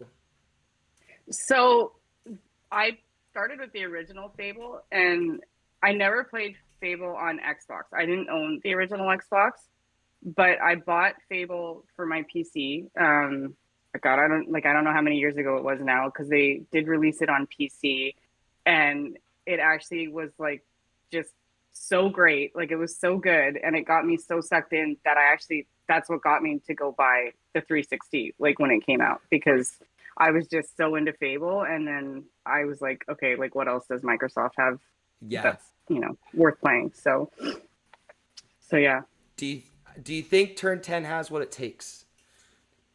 I think they do. Like, I think it's unfortunate what happened with Lionhead Studios and stuff. Like, I was actually really looking forward to Fable Legends when that was in the works, and so it was really sad to see that shuttered and, like, all of that work just go to the void. Yeah. So It's kind of sad to see that that studio is gone, but at the same time I thought like that was it for Fable. I thought, that the IP was just done after that. So like from what I've seen so far, I think it looks good. Like I think it looks like a Fable game, and I'm excited to see what they can do with it. Yeah. And what changes are you kind of hoping to see within the franchise? Like, I mean, or would you like to see anything ditched that they have done with the first 3 games? I'm not sure because like I feel like they've really built it into something great. Like the third one, I was sucked into it. I really loved the third one. Like I liked the second one where you could pick that you could be the male or the female character. And I mean, I never have a problem playing a male character, but I mean, it is nice being a female, being able to play a female character. So I don't know what they're gonna do with this next one because it does seem like a female protagonist, but maybe that's just for the marketing perspective too, because they always have had that option now since the second game to play as a male or a female. So maybe that option will be there. I feel like there will be a lot of people up in arms if it's just a female protagonist. Yeah. So like, I mean, I hope that they have that option for people because I think to take that away is it would suck for. I mean, it would suck for a role-playing game like that to be able to not have that choice. So I think one of the things is like with Fable, it's always been super crude humor and it's been funny. Like I think that was like one of the biggest things for me was when Fable 3 was out and I was playing that. My kids were really young and they thought it was super funny. Like they would want to sit there for like an hour, like just having the character fart and burp and all over everybody. Like it was. Like that was their entertainment. It was really gross. Like they just like that is like one of my favorite memories from the Fable series is just my kids thinking, wanting to run around and find every townsman to make them vomit because they're so disgusting. So, like I mean, I hope that they keep that. Yeah. I hope that they keep that in the game. So yeah, I don't know. I think if they have a good story and I think if they keep all like the classic things like the doors and things like that, like the morality, like being able to be a horrible like hero or the angelic hero. I think, I think they need to keep the classic stuff to have a hit. So, what has you so freaking pumped for Fable? The fact that it's coming back, man, and I was late playing. I was a late person. I didn't get Fable 1 when it first came out. I probably started playing. I didn't play Fable 1 to maybe like 6 months or so before Fable 2 dropped. But playing Fable 1 and just the story and how fun it was and even the comedic aspect, some of the stuff you can do in that game, like it's like, so it was a true RPG. And the fact that the story is good. It's so much fun. And the fact that that's coming back, updated, they're kind of retelling, retooling, and it's being done by Playground Games. And Playground makes, to me, the best racing game that's out, which is for Forza Horizon. I love those games as well. So Fable 1, Fable 2, even Fable 3 are all really good games, especially the first two. And I'm excited to see what they've done with this new Fable. I can't wait to get my hands on it, man. Even from the trailer, and from that trailer they showed us, I'm there. I was there before that, so I'm just waiting to get my hands on it. I'm there day one, regardless of whatever is going on. Same here. I'm a huge Fable fan. I'm so excited for this. It's gonna be great. Fable, I have really fond memories with. There was Fable. I believe I played Fable for the first time out of a Blockbuster. I think we talked about this on the podcast before, where it was that game where my dad was like, "I don't know, it's rated M. I don't know," and it's like, and one of the things listed here is sexual content, and I was like, "Just ignore that, Dad. It's fine. It's fine." And finally, he caved, and I got to take it home, and I just remember being blown away by the whole good versus evil, and and getting the Halo ring or the devil horns. Yes. And I remember like being like, I wonder what it would be like to try to steal something. So then I'd save my game and then I'd go into the shop and steal stuff. And they're like, hey, you stop. And I was like, oh no. And then I just end up killing everybody in town and reloading the save after I got devil horns. I got caught. I messed around and kicked a couple chickens. And I got caught with, I think it was chicken chaser or chicken through the hole. I was like, oh man, come on, man. What's your biggest hope that you're gonna see out of this Fable game? Like, if you're gonna see changes, what would you like to see change? And if you're gonna see things stay the same, what would you like to see stay the same? I do hope they bring back that kind of duality of being, the good, the good or the evil. Well, like you said, you just mentioned, like if you were on the good, you did mostly good things. You saw the halo. If you were an evil person, you saw the you had the horns. I hope I do want to make sure they bring back some of the comedic aspects of it, some of the fun stuff that was in it. I'm hoping that comes back. As far as just updating, I will bring back a good combat system. I love the range of weapons you kind of had where if you want to do sword, if you want to do like the big axe or whatever, bring some maybe change, bring back some like different fighting styles. Maybe if you want to run with if you want to dual wield two blades, or if you want to do I think the last one you can do you can have a gun or whatever.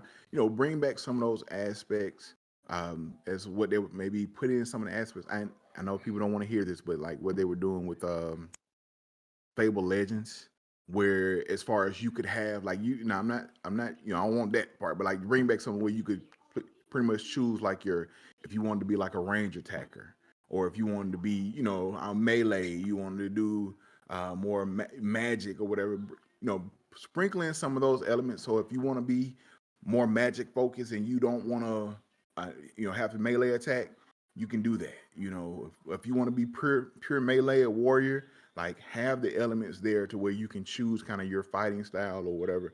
I would love to see that implemented in this game in the new Fable. So that's just some of the things I would like to see.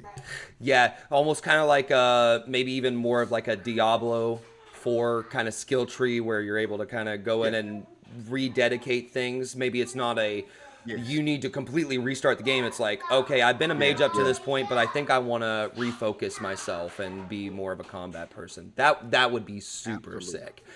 That would be awesome. The thing that I would add to this is when I was putting this together and I was going back through and looking through the footage that's running right now, is I'm starting to get more of the vibe of it looks like they're almost focusing more on the fables, like the stories, or like trying to be a little more storybook related, as opposed to like the original Fables. I felt like it was more just like the atmosphere that felt like a Fable, and like some of the stories you would run into felt like it would be a storybook story. But this seems like it's going hard on the whole Jack and the Beanstalk vibe, and that part has me super pumped.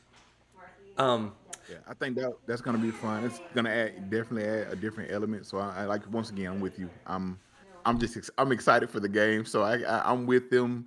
I think they're gonna do a great job and gonna take it in the right direction. So, do you have a special shout out for secondary games that you are also super anticipating? A second shout out would probably be, oh man, I think Judas.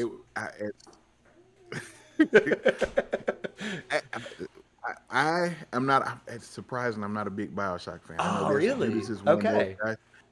But I know people have been clamoring for that. But Yeah. I would say for me, and as much as I want to see Assassin's Creed Shadows, my second shout out would be it's gonna go to Ghost of Yotei. Okay. Yep. I loved Ghost of Tsushima. I loved the story, loved the aspect, the samurai switch. I loved all of that.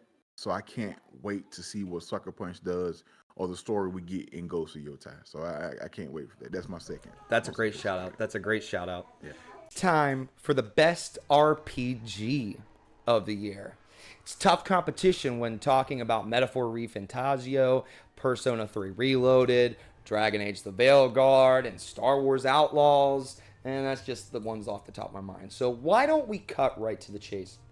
Our nominees this year is Metaphor ReFantazio, Dragon Age The Veilguard, Dragon's Dogma 2, Final Fantasy VII Rebirth, and Like a Dragon Infinite Wealth.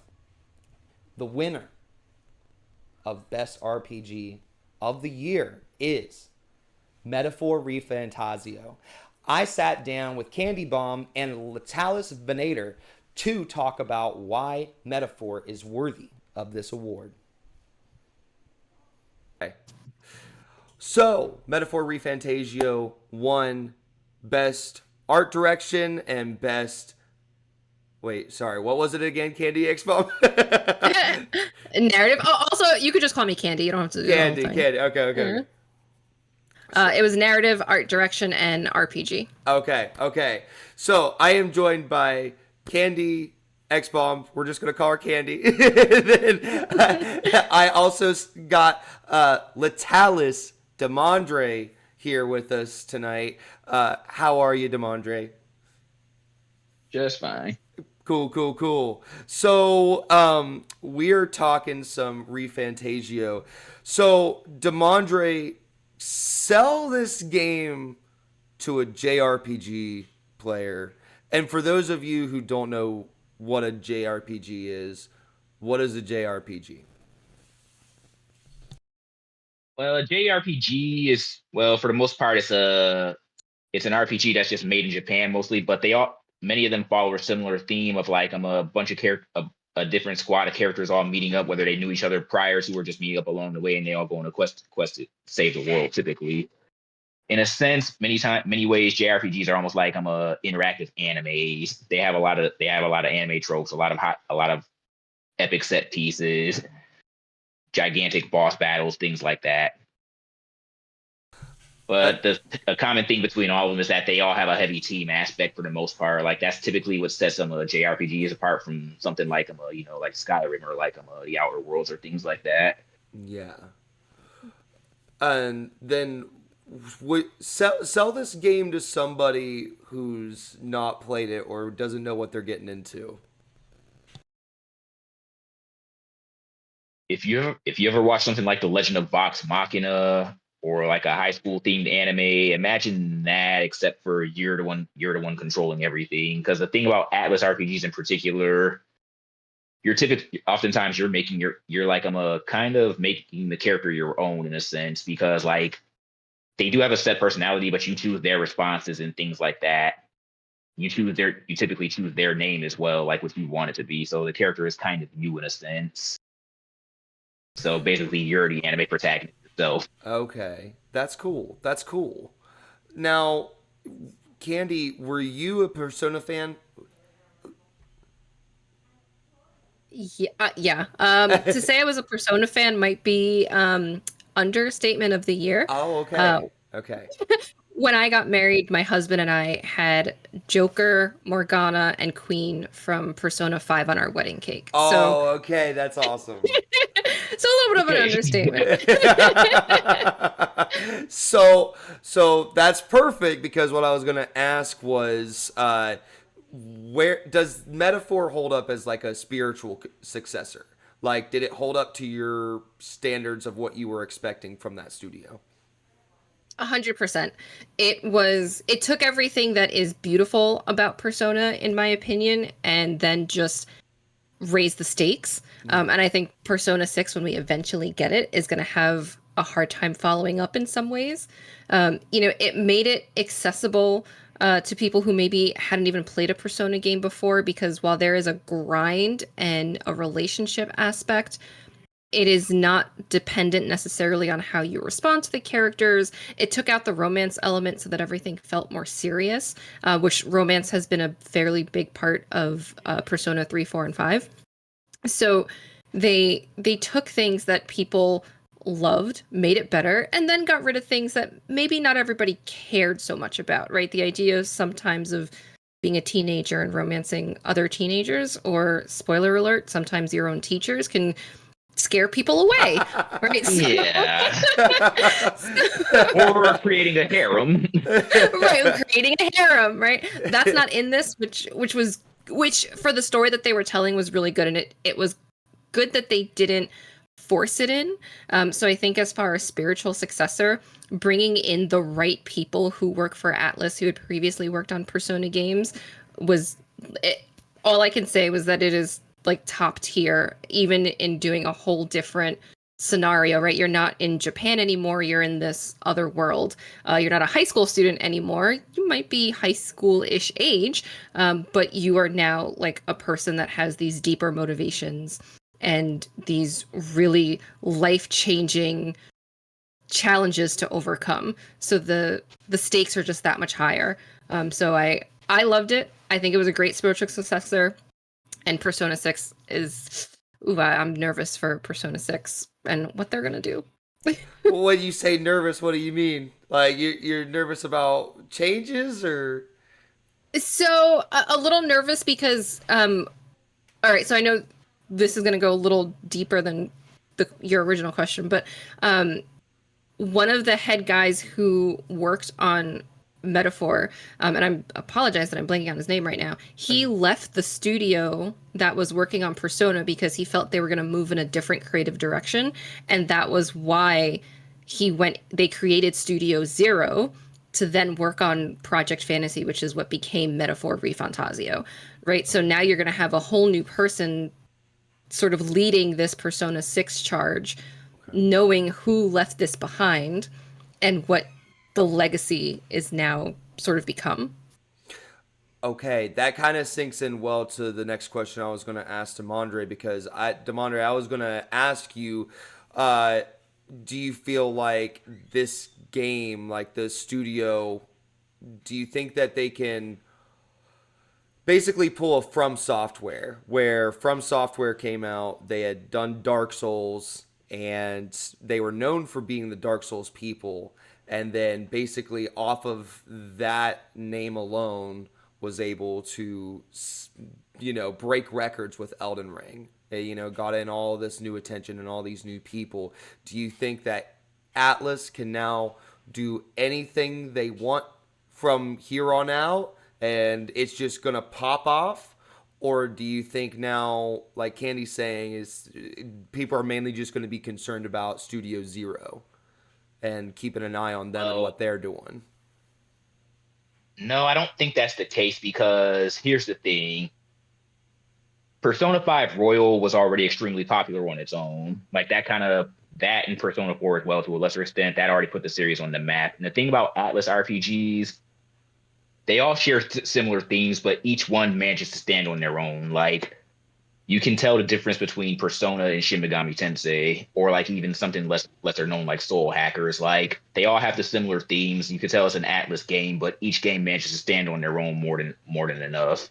So I think if they do end up being in the same position from Software, where like, Metaphor really takes off, which it really seems to have been doing, I think they'll be fine either way, because like, when From Software did decide to go back to Armored Core, they did just fine. So they can do anything they want, pretty much.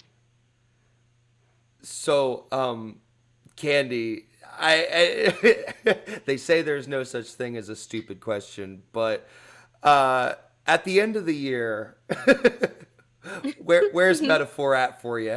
How is it the game of the year for you? 100%. 100% game of the year. I'll be honest, I was like, I'm going to buy it because it's Atlas, and basically at this point, whatever Atlas puts out, I'm going to jump into. And I love my high fantasy, like, storytelling. And at first, I was like, okay, this is different, and we're seeing where it goes. But I would say by, like, hour 2, right, which I know for some people that feels like a long time, but for a JRPG, the first, like, 5 hours is setting the stage. So by hour 2, I was like, wait a second, this is absolute banger. This was game of the year for me.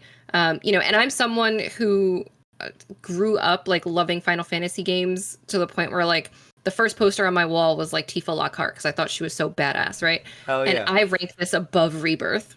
Like, wow, okay.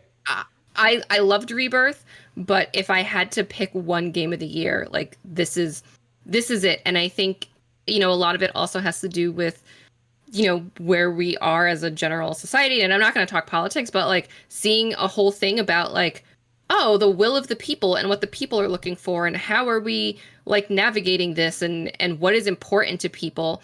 It was really reflective of like, oh, what is actually important to people and how are people deciding like who's a good leader, who's not a good leader, like what is there, and all of that. I think it was so timely that there's no way anything else for me could have been my game of the year.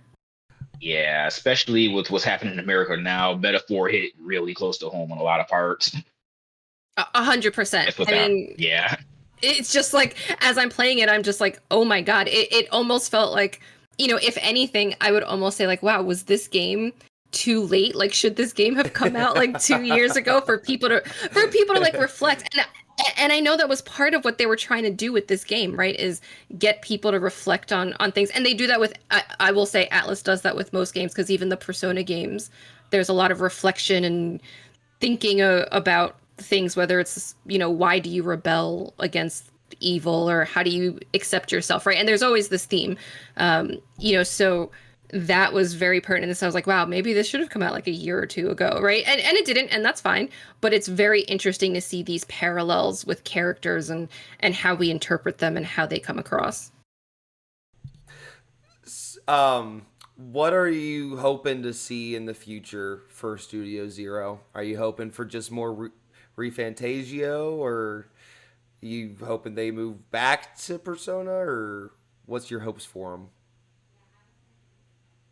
I mean, I think they'll be, sort of separate, which is good, that you'll have the one development studio focusing, on Metaphor franchise and the other one that's focusing primarily on Persona. I would love to see Persona 6 before I see another Metaphor, because it's been a while since we've gotten Persona 5. Yeah. And I don't want them to rush it, right? I don't want them to rush it. I also don't want like a Metaphor royal, right? And Persona has done this a lot, where they put out a game and then they give you like a definitive version. I actually think that Metaphor is very well done the way it is, and I would just like to see them move on to the next Metaphor, whatever that becomes, right? The next story, even if it takes 6-7 years, I will wait for a good story. I don't think they'll have to do that for Metaphor, because a lot of reasons, like Persona got Royal and Gold and stuff, because they will be released on different platforms. Mm-hmm. But yeah, I don't think they'll have to do that for Metaphor. So you wrote an article for the website just talking about your love for this game. Tell me a bit about it.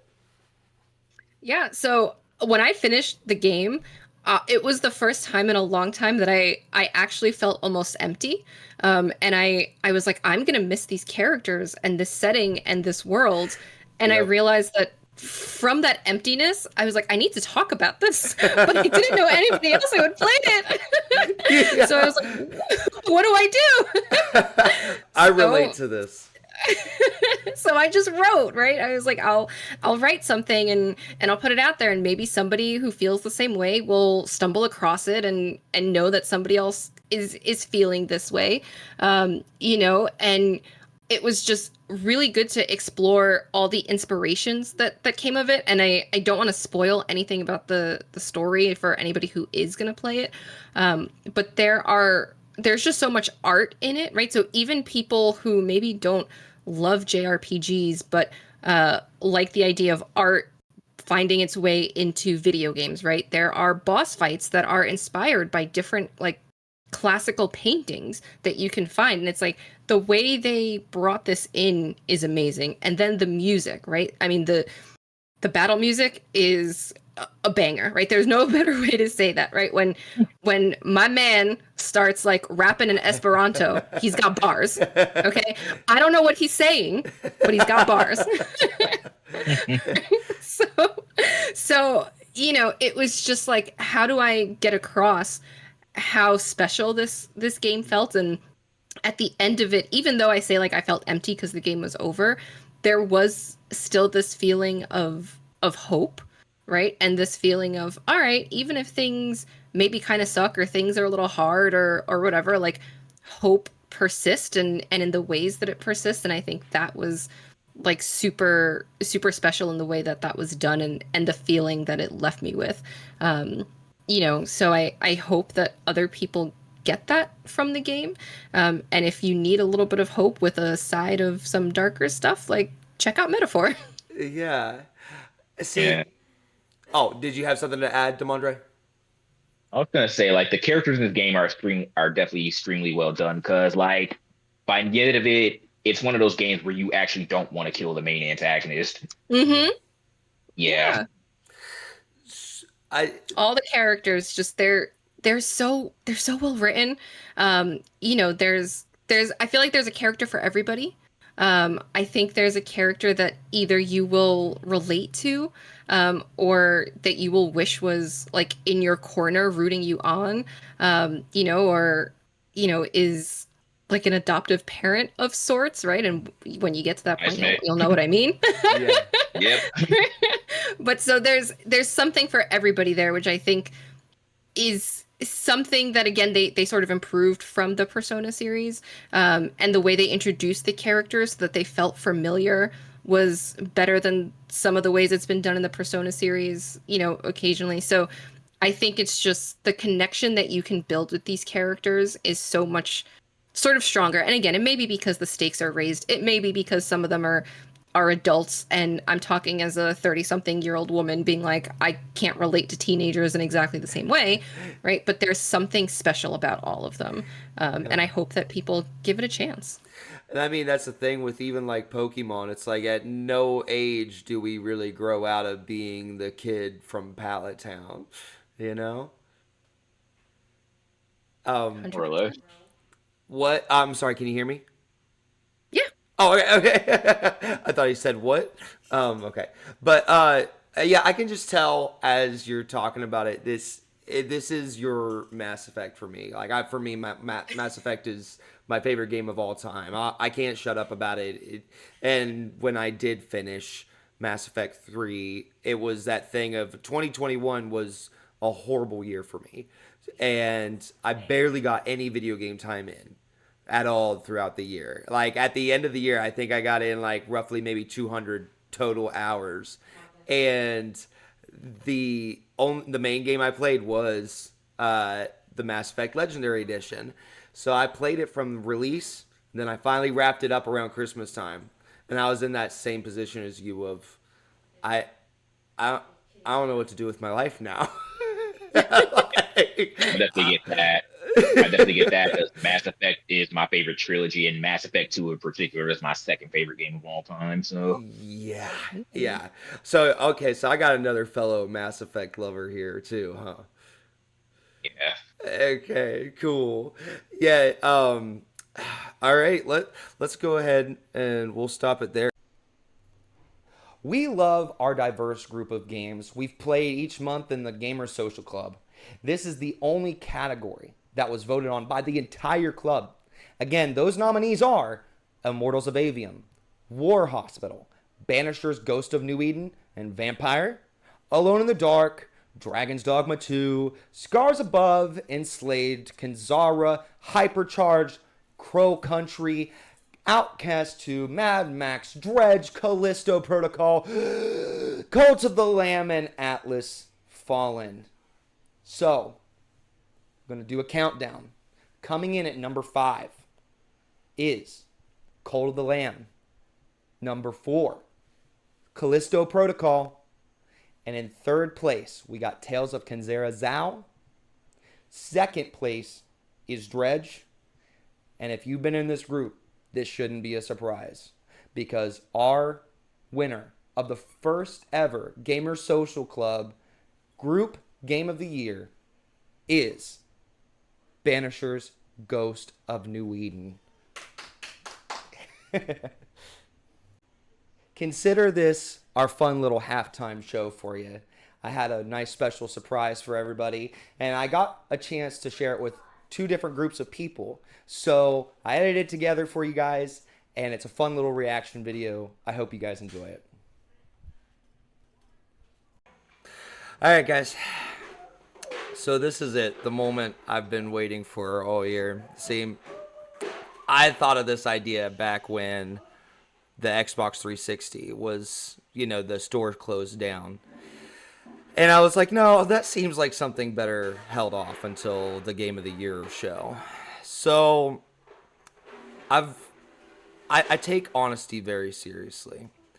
So it pains me to say that I've been dishonest with you guys, all right?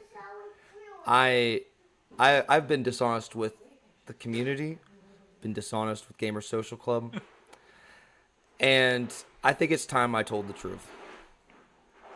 That I am actually a hit YouTube sensation, all right?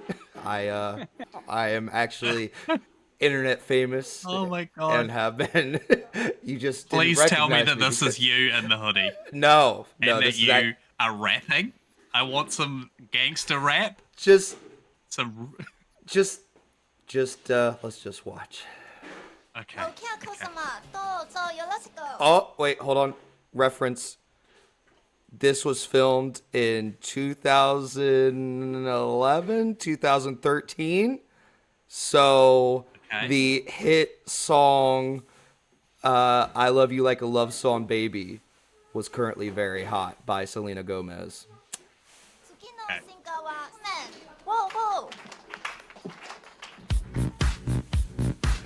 I once had a girl, but one day I found my one true love, and I knew that she was the one for me.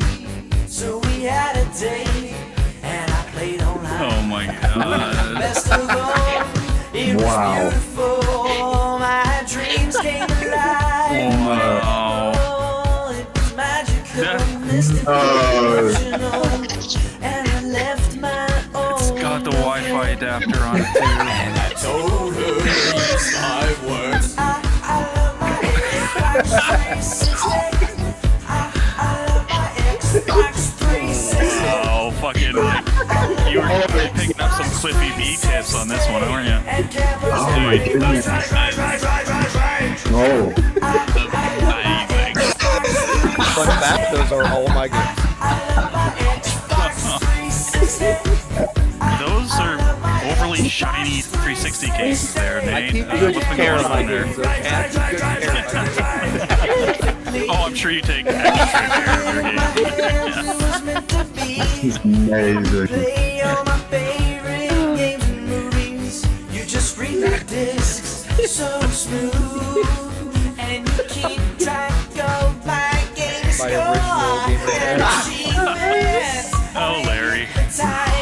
By your bright green light, you are powerful, mystical, beautiful. I can't stop smiling. This is the most amazing thing I've ever seen. Thank you. Thanks. I'm expecting like an angel. Yeah, there we go.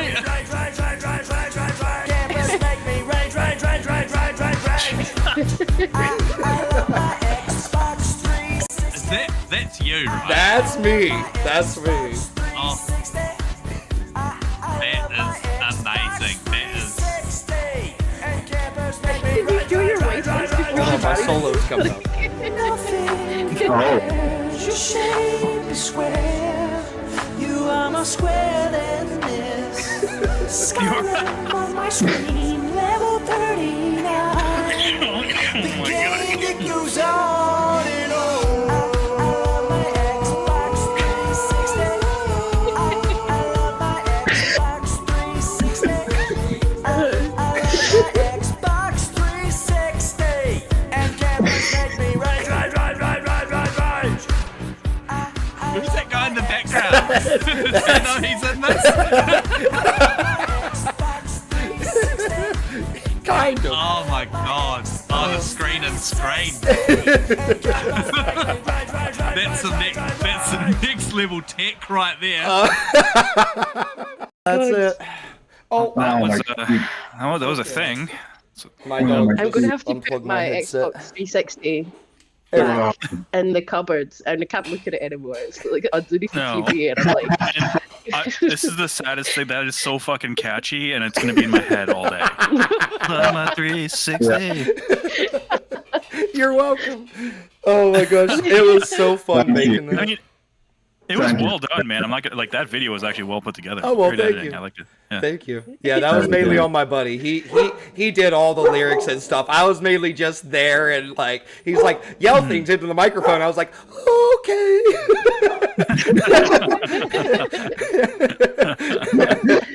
Oh my gosh! But yeah, no. Originally, that whole plug you, I know how to turn you on was going to be the original lyrics. However, this was done for a church youth group. So, and what's funny is like he is the son of the pastor there, and he showed his dad before he even shared it with anybody, and his dad was like, I don't know, you swimming in the video games is kind of suggestive. Licking the console. I hope that you like disinfected that shit before you. Like just a random like, hey man, can I borrow your 360 real quick? I just want to make a quick video. I just want to lick like it real quick. The communal one and the. He's like, it's a little hard. Hey, I already am making sacrifices here. I already changed from the lyrics from turn you on to power you up. What more do you want from me, Dad? I can't lose the creative vision. Okay, I need to find that and watch that again. Hey, on the Eric Eaton YouTube channel, you can do that. So. Yo. It's currently sitting at about 12,000 views. 12 years ago, so that would have been 2012. That's amazing. I feel like I'm blessed. I feel like I have evolved into a better human being after seeing that. I'm glad you guys liked it. I need to rethink some of my choices, I think. And that was the last Fraser was ever on the Gamer Social Club podcast. Oh man, offline forever. Do we sense a performance at 2025 Game Awards? Who knows? Oh, bro, my face is so burning up right now. Oh, that was great. Best shooter.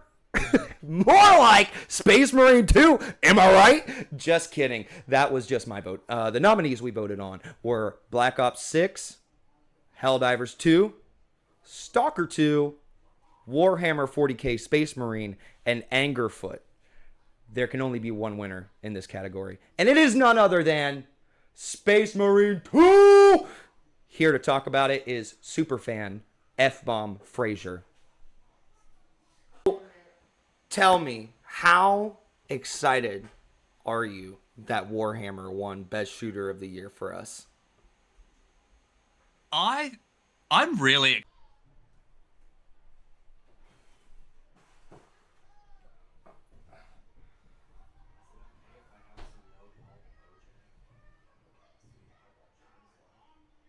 now. Space Marine 2 is the 2024 Shooter of the Year award. Pew pew. So we got my wife's laughing at me. So all right, let's start off with the question. Why do we hate Fraser? What did he do to deserve this? He's Australian, obviously. Okay, clearly. He sent a picture of a massive spider to the editor's chat, and it was like 1 a.m. here, and it was the most jump scary thing I've ever seen in my entire life. I was like, why would you do this to me? Why we do this is his payback. Yeah. So let me go person by person, and the first question I'm going to start off with: what is your background with the franchise of like 4K Space Marine? And I'll start off with V. So I have only played the tabletop version of Warhammer once in a games workshop in Glasgow when I was like 16 or something like that. We just went in to look at figures because I like painting things, and played a sort of demo version of it and had a really, really good time. But I was like, this is absolutely too much of a cost investment, and I will get fully obsessed with it. I played a little bit of Dark Tide when it came out on Game Pass, and thought the first version release of it was really bad. It was rough. But apart from that, I've not really played anything. We sometimes reference it when we're playing Dungeons and Dragons, and we buy figures from Warhammer to paint to use as enemies and stuff in Dungeons and Dragons. But apart from just saying to people "blood for the blood god," that's basically all I know about Space Marine. What about you, Jeff? Do you have a background with Space Marine? No, not really at all. I did play the first game, the first Space Marine, when it was out on. I tried it out when I tried to get into PC gaming, and I enjoyed it. I didn't finish it, and like V, I did play a little bit of Dark Tide, and before Dark Tide, I played a little bit of Vermintide. I'm pretty sure that's the Warhammer universe as well. I could be wrong. And that was fun. So I didn't really have that much background. I knew of it. I just didn't really know anything of it. And honestly, I wasn't gonna get this game as soon as I did until all the hype. I'm not even gonna say hype. I'm gonna say just the enthusiasm that like Fraser showed in the chats and in the Discord and stuff, and people getting excited. And I had a couple other friends that were getting excited for it, and I was like, all right, let me get that. I need to see what this is all about. And I don't regret that decision. And how about you, Harry? Do you got much of a background with this? Was this your first Space Marine game? No, this was not my first one. I played the first sort of Warhammer 40k Space Marine game back on the 360, but also I played a couple of the video game versions, like I think it was called Kill Team, which was more of a twin stick shooter. That was good fun. I remember playing that with my brother. Had a good time with that. But no, I've actually got a quite long history with Warhammer 40k and to the fantasy Warhammer as well. My brother and I both, collected. We both, had armies and stuff like that, and read the codices and all that sort of stuff. And I've always, for the longest time, wanted it to kind of become more than just the tabletop game. And so now, finally, we're seeing that happen, which is great. And it's kind of been given the time in the light, despite being so grim dark. Which is great, it means that we get, hopefully, this cool TV show with Henry Cavill, which was brilliant, the biggest Warhammer nerd in Hollywood. We've got our plant. He's doing what he needs to do. He's working well. He's done The Witcher for us, which is great. Now we're getting Space Marine. We'll see what we can get him to do next. But no, I've always enjoyed 40k. It's such a cool, unique, and just fascinating universe, similar to like Dungeons and Dragons and Faerun and that sort of stuff, and Lord of the Rings or Star Wars. It's another fully rounded kind of place that you want to spend time in, even if it is so abjectly horrifying for everybody. Big fan of the Space Marine 2. Loved it. I've only played through the campaign, have not hit the operations and such yet. But yeah, and it was a brilliant time, and a step up from the first one in every way. Oh man, yeah, it's excellent. Where did it land for you as a shooter this year, Harry? Yeah, funny enough, again, due to being primarily indie based and stuff like that, I didn't get around to playing as many shooters as I would normally have done. I've dipped into a little bit here and there. A lot of it actually more third person based, like Remnant 2, which was one of those sort of great little, AA titles that I just love diving into. So really enjoyed stuff like that. Obviously, Helldivers 2 would be the other one, and again, that was out of nowhere. I'd never played the original as well, as far as that series was concerned. So Helldivers 2 was a big surprise. But no, as far with the Space Marine, it would be number one because, like you said, it kind of brought back that energy that was sort of in gaming when it came to things like Gears of War, Army of Two,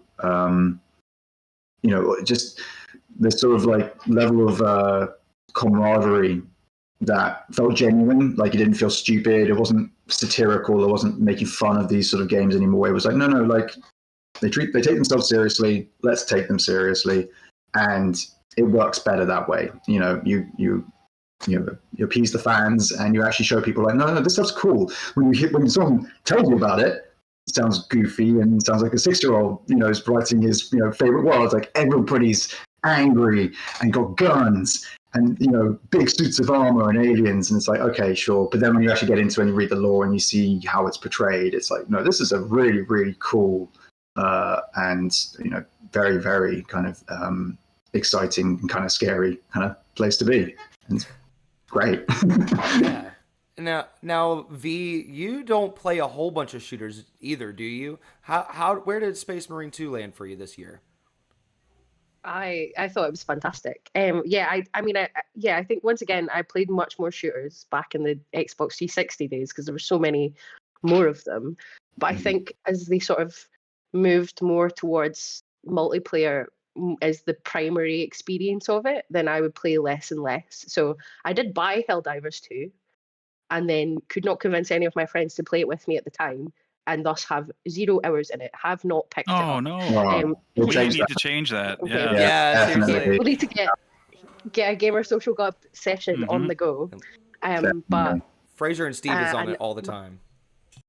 Yeah, I always see them chatting about it. They're always co-oping something in the background. I'm like, right, okay, what time zone is everyone in? We need to figure that out. We need to have some sort of chart. Yeah, we need an Excel sheet or some shit. Yeah, exactly. But my friend did convince me like a couple of weeks ago to play some Call of Duty Warzone.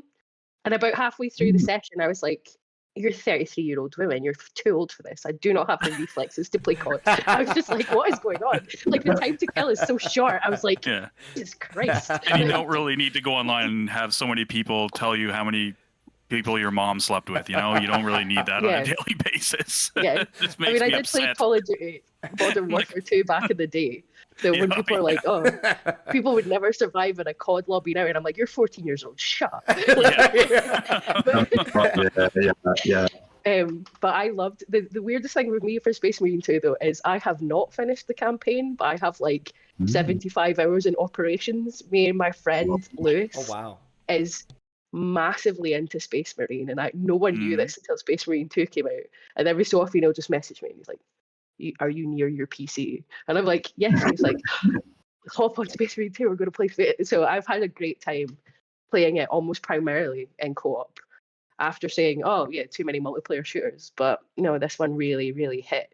And yeah, I've learned so much Space Marine lore or Warhammer lore over the, because I'm like, what's that? And he's like, oh, well, let me just tell you about and you have a couple hours. Him and some of our friends have started even playing like a rogue trader game off the back of it because everyone's so excited about Space Marine. Nice.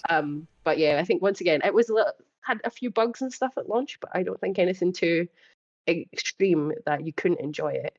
And again, I think it gets some credit for that. And I just thought it was fantastic. Just such a good game, as you say. That and Astrobot, it really does speak to the fact that people just want to play really good games, don't they?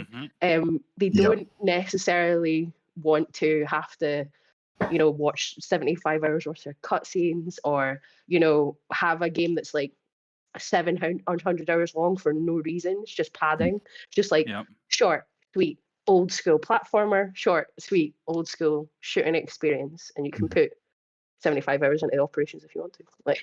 So I thought it was great. Awesome. For sure. Yeah.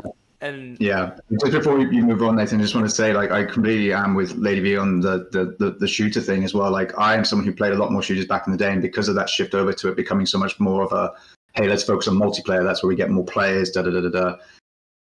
Make more co-op shooters. That's kind of the thing. Helldivers 2, Space Marine, Remnant 2, all these games are amazing experiences to share with friends. And there are just a lot of people out there who'd be really into playing shooters again if they weren't feeling like they were kind of being funneled into, you have to play against other people who are better than you, and you will not find the time, or you will not feel like it's worth trying to get better at this because look, some of us are, we got things to do. We're parents, we got jobs. we've only got an hour or two in the day to play some games. We want to have a good time. We want to get somewhere with this instead of just finish the day with another, oh, that was a waste of time. I want to feel defeated and just like inadequate. Now you feel like again. Like, Exactly. Yeah. I can't relate to this at all. I don't know what you guys are talking about. I'm always going 4.0. What? even if like a Helldivers 2 run, like you botched the mission and stuff like that, you have likely had just 30 to 40 minutes of laughter and sanity, and at the end of it, you're like, who cares? Let's go again. It's really, really something special to have that feeling of like, let's go again, and definitely. I absolutely agree. And then Jeff, where's Space Marine 2 landing for you this year? I'm right with Harry and V. Is same thing. I kind of fell off shooters, so I haven't been playing much of them. I even tried to play Black Ops 6 this year, and I can't stick with it. And I'm talking about just the single player. It doesn't do it for me. But Space Marine 2 is probably, it's that or Helldivers 2 are my number one shooter that I've played this year. I might give the edge to Space Marine 2 because of the awesome single player, whereas Helldivers doesn't have a single player, and that's important to me, big time. And I wasn't really planning to play the co-op in Space Marine 2 much after I did the campaign, but then I jumped on a few sessions with Fraser and Steve, and we had a blast. We'd play like Saturday mornings because time zones and stuff, and I'm always up early, and had so much fun. And Fraser was that guy telling me the lore and telling me stuff, carrying the team, so to speak. I'm like, what's going on? People, tiny birds. It's like, oh, well, exactly. Well, like, let me tell you. Yeah, and like Harry said, it's good to get a game that's just fun. It's a video game in every sense of the term. It's, you have guns, you have swords, you have chainsaw swords. You're slicing things up. The goal is to slice a lot of shit up and get to the end of the mission and do your objective. There's no bullshit like RPG mechanics. I'm not saying RPG mechanics are bad, but they're not shoehorning other mechanics from other genres for no reason whatsoever. There's no choices that mean nothing. There's no like story arcs that drastically change. They tell a story, you play that story is fun, and you enjoy it with your friends if you want to.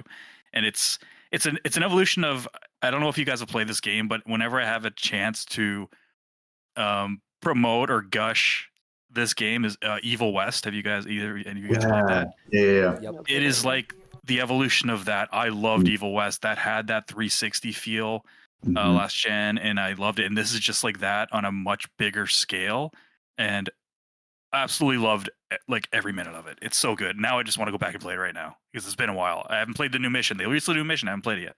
I want to try it. You never forget about it. You always want to go back. You always want to serve the Emperor just a little bit more. Just one more mission. Exactly. I don't want my lashings, man. Shout out to the whole Gamer Social Club who was in character, mainly Fraser, but everybody staying in character. You know, everything was in service to the Emperor. I loved it. Yeah. So, all right. Well, that's it. We're done talking about Space Marine 2. We're going to move on to the next category because we hate Fraser. So, that's all we had to say about Space Marine. Nobody else had input. Nobody else wanted to talk about it. Nobody.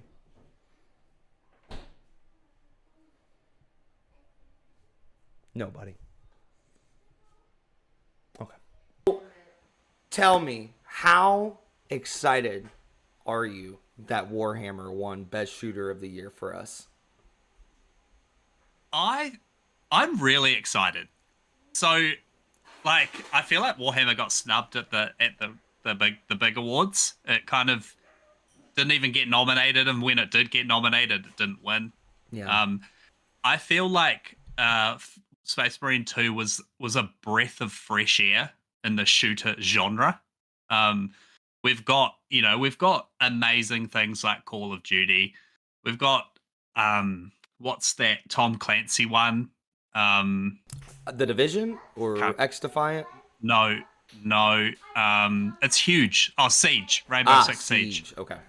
Like, you know, there's Valorant, there's like all these amazing shooters. And the fact that Space Marine essentially came out of nowhere. Like the first one was brilliant. The first one was brilliant, but it wasn't like anything super special. Like this came out and it put Warhammer front and center for everyone to see how amazing it is. So yeah, it was cool. I'm happy days about it. Good. So we've also got, let's see. So with all the shooters that came out this year, right? You got Call of Duty Black Ops 6 that came out this year, and I know that it was your personal shooter of the year. Why choose Space Marine 2 over that? Is it because of what you were saying as far as like it just being a breath of fresh air and the difference, or? Yeah. So again, like with everything, Space Marine never, like I said, it never gets its time in the sun. There was one point where Games Workshop were giving out the IP to anyone to make a Warhammer game. And so there actually are, if you jump on Steam, there are hundreds of Warhammer games. And most of them, there's a lot of indies, there's a lot of AA, and some of them are great, and some of them are just horrendous. And so it's cool to see Warhammer put, you know, in the AAA category and actually have it beside things like Call of Duty. Like Call of Duty's Call of Duty. It will or they do shooting, you know, Activision do shooting so well. They've nailed that military shooter. Sure, it gets a bit arcadey at times, but like they've nailed that. The Space Marine is different. Like it's sci-fi. It's taking away from that military thing. Like all the weapons, they feel massive. They feel like out of this world. And yeah, I just think it was cool. So, do you feel like, and maybe this is a silly question because at the end of the day, it wouldn't be Warhammer without the Warhammer. But if you just kept the game mechanics and the game itself as it functions, take away the IP, do you still feel like it's worthy of this shooter? Because I know how much this franchise means to you. So if you were to strip away the Warhammer title, do you think that it's still an objectively good game? Objectively, yes. I have no idea how it would work not being a Warhammer game. Like I don't know what you would be or who you are and what you're fighting and why. Like I kind of think like what makes this so special is the IP and that you are essentially like, well, you're a superhuman. There's 3 of you and you're facing down like unbeatable odds. They send you in when shit needs to get done. Yeah. And I just feel like if you were a robot or just a regular human fighting against something like this doesn't really make sense. Like I don't know how they would have done the hordes. You know, they could have done like it's an alien invasion of Earth and you're just a human trying to survive. But I don't think the scale of it would have been the same. Yeah. Well, and that's the thing is while you were responding to that, I was pulling up my Steam library because I couldn't remember the name of it. But that Steel Hunters game that was shown off, there's the beta going on for it, and I played a little bit of it, just a tiny bit, not too much. When I first got into that game, that was the first thing that kind of felt off to me was the fact that you play these big giant mechs and the houses are up to your knees. But at the end of the day, the thing that was kind of, and maybe I just haven't played it enough, so I don't want to judge it too soon. But the thing about Steel Hunters is the fact that I didn't feel the scale of it, if that makes sense. It's like, yes, I see this house. I see that it comes up to my knees. But when I'm playing it, it feels like I'm just simply playing a third-person shooter. And when you talk about scale of Warhammer, I mean, you really go into your love for it of how if you're sprinting and you run into a small enemy, they just explode. It's those tiny little details that really bring the scale to life. It's like, and we were just talking off camera when I was at Comic-Con, I saw this giant Space Marine helmet that was 5 times the size of the regular helmet that would fit my head. And I think that Saber Interactive or Entertainment did an amazing job bringing this to life. Oh, yeah. But, like, just talking back to the scale of it, how they got the scale of the buildings right. They got the scale of the enemies right. Like, you're on a planet, sure, but the planet is a city. It's a planet-sized city. And you're walking and looking, and I remember the first kind of few hours of the game I spent just in photo mode. Just walking around like, wow. And then you see the stuff in the background all flying around, and you can fucking shoot it. Like, it's amazing. And they got the scale of like the Space Marines and how they move and how they feel, and like they are big clunky suits of armor, but the people inside them are not human, so they can move at like superhuman speed in these giant things. Like I said, just running through puny humans and just them exploding. Like, you don't even need to fight them. They're just an annoyance. I don't actually think they even do any damage when they shoot you. Like, I'm telling you, man, I'm just sitting here because I got the trailer on loop on OBS. I know you can't see it right now, but it's just, even just watching the trailer, I could just watch this all day. Just watching them mow through aliens with the chainsword. Oh my gosh, let's go. No, I love it because, like, again, in the lore side of things, Space Marines are so few and far between that most humans would never even see one. So the fact that there's 3, like, shit is for real. And you see them like come down in those drop pods, and the Imperial Guard all like bow to them because they're like, who the fuck? Oh, well, all right, well, we're here to die, so let's go. This is a perfect timing for you to talk about that because that's what's happening in the trailer right now. They're like, oh shit. that was perfect. And then, like, even like you're walking through and just like human life is worth nothing. So like you're in the middle of this battlefield, and I can't remember what the name, I think like commissar or whatever they are, and like if you don't fight, you die, and if you're not killed by the enemy, I will kill you. Like, and you just see that, like, you know, there's aliens all around, and they're shooting their own troops because they're scared or because they are not doing what they're told. Yeah. It's so over the top. I absolutely love it.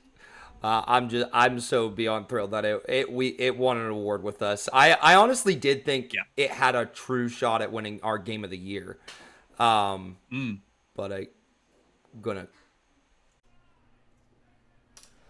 let's talk best publisher of this year. A lot of great people devoted and poured themselves into trying to make the best games possible. We admire their passion and want to show appreciation to the publishers that brought us our favorite games this year.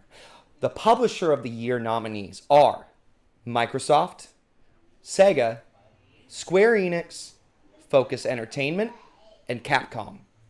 And the winner is none other than Microsoft. Let's talk to an extreme fan about Xbox. Ladies and gentlemen, I present to you Jamie, a.k.a. Sniped by a Girl. I'm here with Jamie, a.k.a. Sniped by a Girl, and a.k.a. co-owner of Gamer Social Club. And we're talking about Microsoft winning Publisher of the Year. And something that me and Jamie were just talking about is the fact that she is top 3 in the world. Yeah. Or in Canada. In Canada. In Canada for top, achievements. I'm top 50 in the world for sure. Crazy. So, how the question I've always wanted to ask somebody who has an achievement score that high, what's your day-to-day look like? Like, are you I mean, eating you can breakfast, probably popping say a... Yeah. You start off the day with an achievement for sure. Like I clearly must have ADHD or something. Like, and maybe I'm like really lucky for the job that I have because it's very like production based. So like I know when my day is done, I can go to gaming or go to whatever. But yeah, I don't know how I do it. I don't sleep a lot. So I believe it. Yeah. So when you're budgeting for video games, is it like, okay, I got $60 for a brand new game, or I got $60 for 6 small games that I could pop easy achievements in? Are we choosing the 6 easy achievements, or are we picking brand new game you're interested in? Well, right now I'm like literally it's the 6 easy achievement games, and the reason for it is because I am an achievement hunter too. Is that so many of the new games now, I have been burned so many times because I buy it and literally a week later it's half price, and I just like want to lose my I just want to lose my crap. So yeah, I usually like my backlog's so huge now that it's actually perfect because my one buddy always bugs me because he'll play the stuff right when it comes out and it's glitchy and there's problems and like achievements won't pop and blah blah blah. And then I come in like a year or two later with like Assassin's Creed that's like on its last DLC. And there's like some glitch to be able to skip like, and like you don't have to do the grind to get to level 50 or level 100 or whatever. And so he's always like, damn, like he's like, I should have waited. But I find like that sometimes helps with some of the bigger games to be able to get through them when they're actually finished, because there's usually some trick to get through the grind, like where you'd have to spend 20 hours of grinding to finish it. And now you don't have to do that extra 20 hours anymore. But I also game share with one of my buddies, so allegedly we've been game sharing for allegedly. So we're family. We basically are family by now. Basically live in the same house. Basically, I mean, he's not in Scotland and I'm not in Canada, so I mean. Anyway, we will be like, okay, like which big one are you gonna buy, and then we'll kind of do it like that. So that sort of helps too. But yeah. That's awesome. I see that actually makes a lot of sense, because I've always looked at those bigger games and I'm like, how are people getting all of these collectibles so quickly? And that makes a lot more sense to me. I know like with Halo Infinite, I was really interested in trying to pop all the achievements for it until I realized just what it meant to do it with all skulls on, and that you were like, you couldn't see nothing. There was no HUD. And I did okay for a little while, but it was the checkpoint system that had me just kind of checked out of it. No pun intended. I'm actually like, I just started working on Halo Infinite really this year. So and I'm playing that with my buddy, but he's already played it, so he's kind of like, let's go here, we go here, and we know what he. And I'm like, yeah, see, that's why I wait for you to play them all first, and then save a bit of time. See, I actually even had a friend didn't even touch it for the specific reason of I'm waiting for co-op so me and you can play it together. So, and I was waiting to do it on Legendary, and the reason I even thought of Halo to begin with was because I thought of the reverse with that game. There was a glitch and they patched it, and like it was a whole thing because people were like, wow, they patched a Halo campaign, that's insane. But yeah, that was really interesting. So y'all can clearly see we're very big into Xbox. So with that being said, I know you, amongst many of us at Gamer Social Club, voted for Microsoft to be our top publisher of the year. What was your thought process behind choosing Microsoft above all the other publishers this year? I think for Microsoft, I think they've obviously had a lot of huge acquisitions, which has really added to their category, and I think will add to their publishing catalog. I mean, Activision was huge, and now with like all the COD games like available on Game Pass and stuff like that, it's pretty sweet. Like it's you can't really beat it.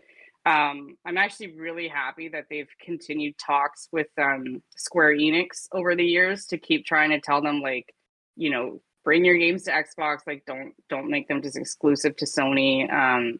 So like I was really excited to see like all the Final Fantasy games coming to Xbox back again this year. Like it always seems like it's this cycle of like they like put everything on Xbox and they're like, oh no, we're exclusive with Sony again, and then they flip-flop on that again and like they're back to Xbox. So I mean, I think that's great. I think they have some good things in the pipeline, like with the Avowed and Fable and like games like that are going to come out. Like I think they have a lot of really good IPs in their catalog, so I'm kind of really looking forward to seeing what they'll do, like Outer Worlds and all those things. I just think it's huge. Like when I go and open up my game collection, I mean, while I own my own catalog of like thousands of games, being able to see like new stuff added every week or every month to Game Pass and stuff for different things that I can play. I think it's just amazing. Like I think they have a great catalog. I love that like you can still go back and play most of their 360 stuff on the new console. I think that's like a real boon to be able to play those things. And yeah, I don't know. I just think they're in the right direction. I know some people are not happy right now with this is an Xbox and everything going not having as many console exclusives, but I mean I can see from their point of like they want to make money, right? So I think the more people that they can get these games into the hands of gamers, it's not a horrible thing. I would like to see a few console exclusives. Like I mean Halo I think should definitely stay Xbox. But at the same time, I like a lot of console exclusives too from even Sony. They're going to PC. So I think when you start seeing that, that's not exclusive anymore, right? Like, I mean, even for me, I have a PS4. I don't really play it, but like all these new games coming out on PlayStation, I'm kind of like, wow, I'd love to play that. But they're all going to Steam now. So I think that's just the way of the future is what's happening. So, yeah. Look for a way to grow and outreach and bring more people in rather than what was it Phil said last year. It was instead of trying to get the audience you already have to spend more money into it.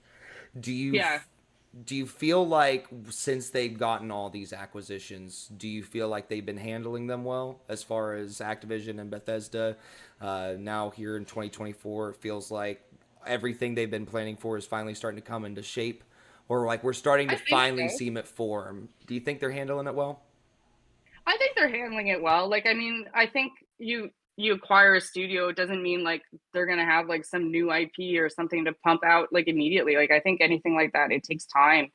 But I think if they can manage the relationship with those companies well, I think you can't go wrong with the Activision Bethesda like acquisition. Like seeing all these games actually like, and as an achievement hunter, seeing everything pop up on PC now too, like games that I'd love to like replay, and I can replay them and get achievements again. It makes me want to go back and play those games again. Like the whole COD, all those games just got added on PC with achievements. Like I think this week, I could be wrong, but my buddy was like, he's like, oh my god, they're all on PC now. Like you can go play them on PC and get achievements again. And some of those campaigns, like I'm not really into the multiplayer for that as much, but some of the campaigns for COD I really liked. So yeah, I'm gonna go back and play them again. So yeah, the most underrated one in my opinion was Infinite.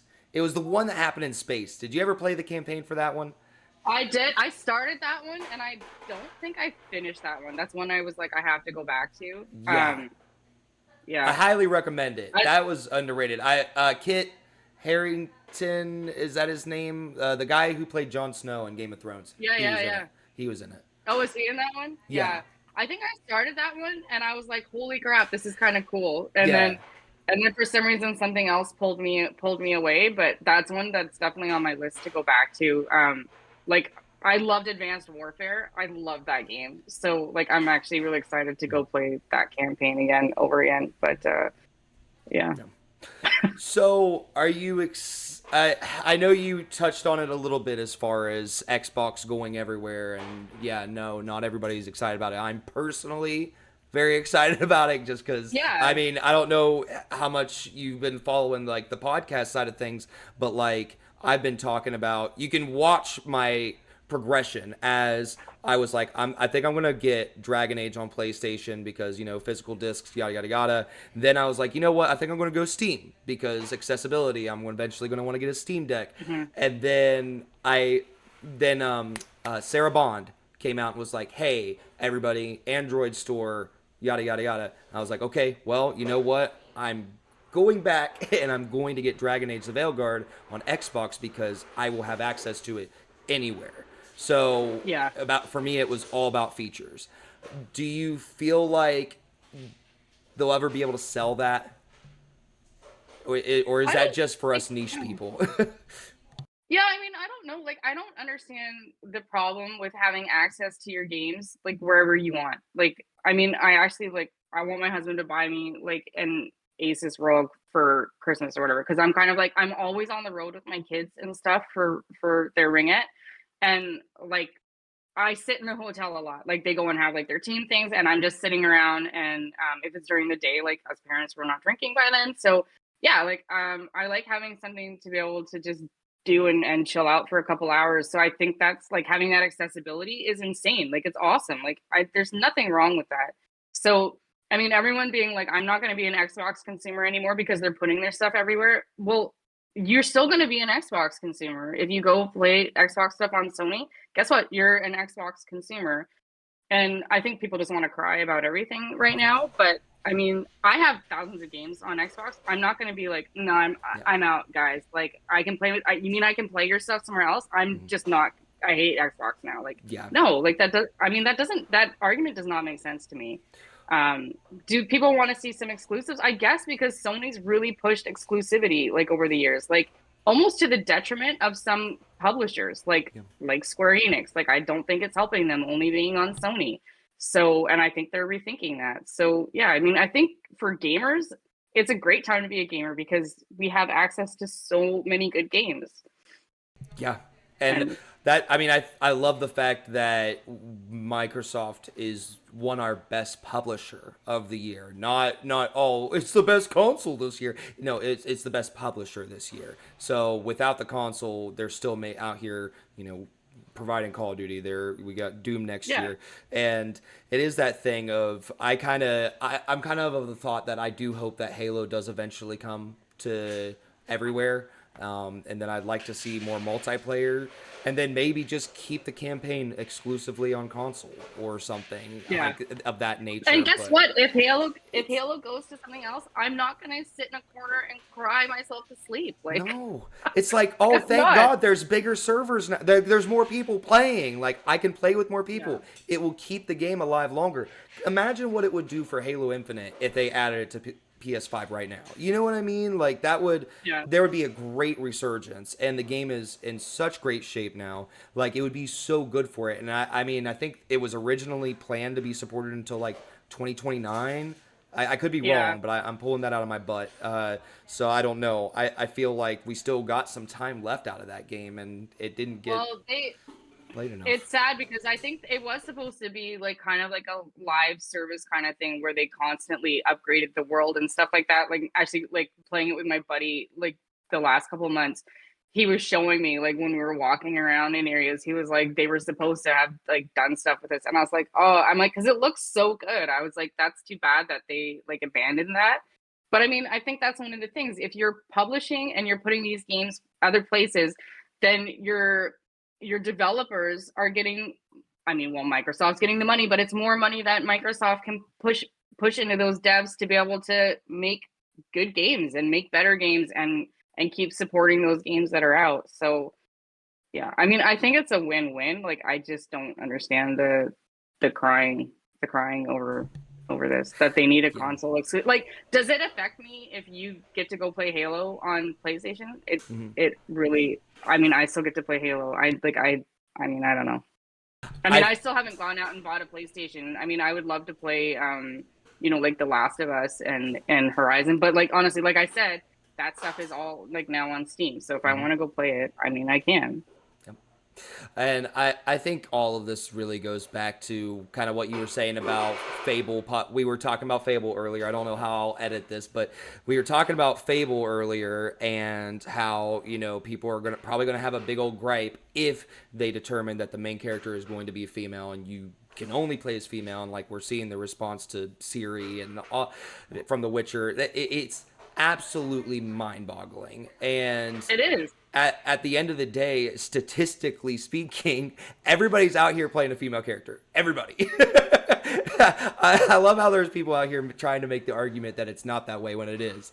Like, everybody's playing a female character, and I think people just like the talking point, and it gets people riled up, and it gets engagement. And so, I mean, I think that's kind of where that goes with the console stuff as well. It's, you know, it's engagement. It's something to talk about. I mean, half of these people have sold their Xbox 20 times this week, you know? Yeah.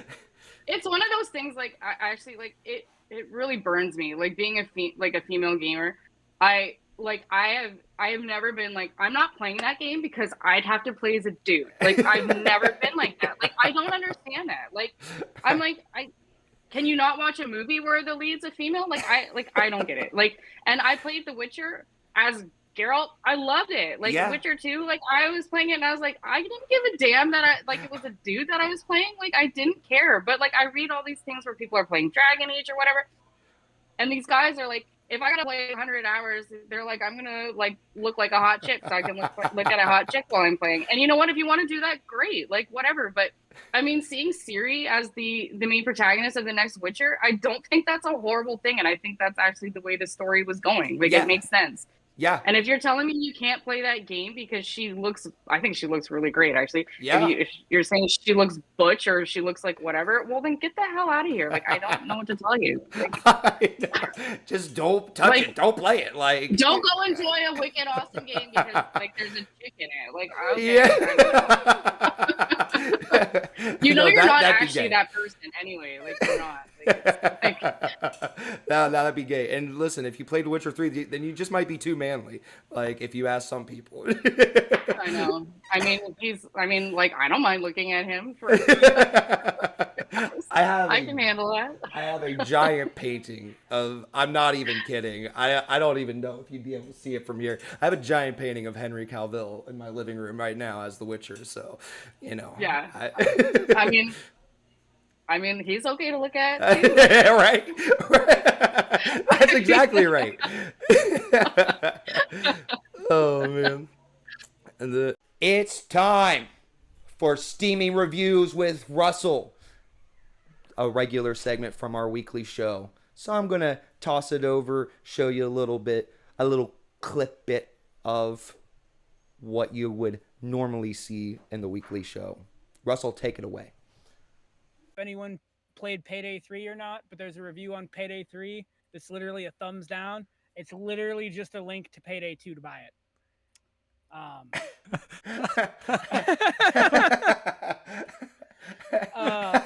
Review for Forza Horizon 4 Lego Speed Champions. Gave it a thumbs up. I love all the building in this game. I wish I could build a meaningful relationship with my parents. Dragon's Dogma 2. Hey, Capcom. You can purchase a good review DLC for me for $1.99. That's a good one. That's a good one. Yeah. Red Dead Redemption 2. Thumbs up. The balls on your horse shrink in the winter. Wait, what a did mechanic. you say it's a thumbs down? No, that was thumbs up. Oh, yeah. Okay. Yeah. Can you imagine sitting in the panel, like talking like, what mechanics should we put in this? Well, when it's cold, your balls have to shrink. Yeah. Otherwise, I'm not playing it. And that is what we have to look forward to in GTA 6. Those type of mechanics. Microsoft Flight Simulator gave it a thumbs up. Crashed a 747 into my ex-girlfriend's house. 10 out of 10. Thumbs up. Cyberpunk 2077. Closest I've been to touching grass. Oh, I read this one to you guys actually behind the scenes earlier. Dead by Daylight. I loaded into a match against Huntress and she didn't step on me mid-game. 0 out of 10. Oh, I love it.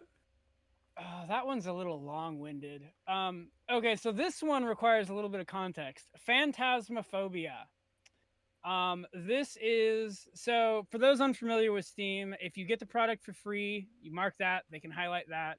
So it's got guy received product for free. I have refunded the game and I still haven't gotten my money back. Oh my gosh. You didn't like it that much, eh? Yeah, Take your free game and stick it. Fallout 4. Blew up my son while being married to a French robot. 10 out of 10. Call of Duty Warzone. You'll find Call of Duty Warzone. You'll find less cheaters on Tinder. Oh snap! That's true. It's true though.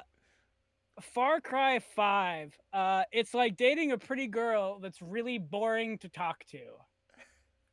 I actually really enjoyed Far Cry 5. Same. Oh man. Left 4 Dead 2. It's not about killing zombies. It's about protecting 3 idiots that do everything in their power to die. If you've ever played with the AI with either of the Left 4 Dead games, it's rough. It's a problem. This might be one you have to cut, Nathan. Stardew Valley. Gave it a thumbs up. This game let me live my wildest sexual fantasies of having a job and someone who actually loves me.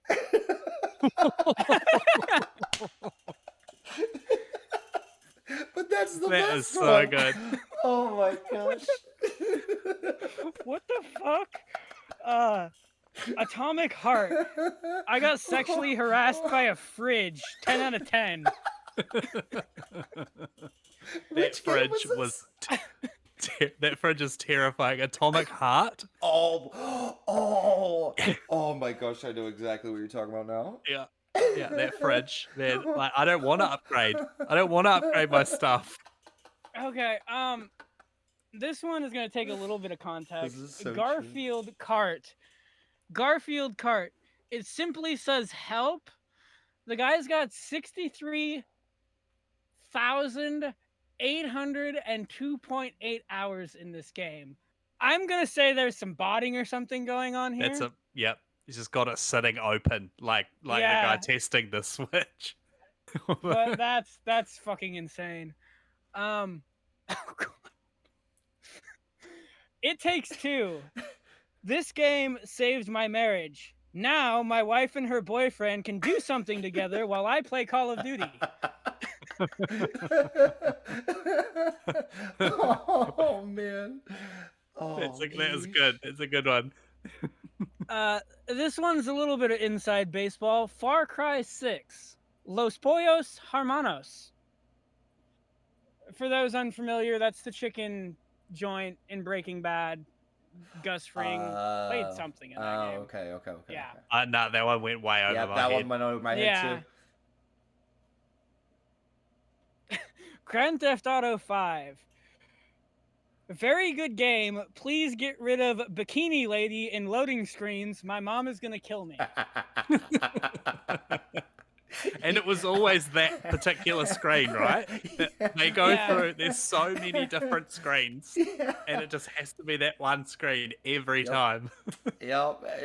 You know what? Like, just random funny little story here that is not embarrassing at all.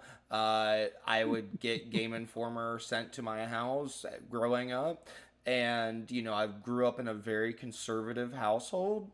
So with that being said, if you've grown up into a conservative household, you know what I'm getting at.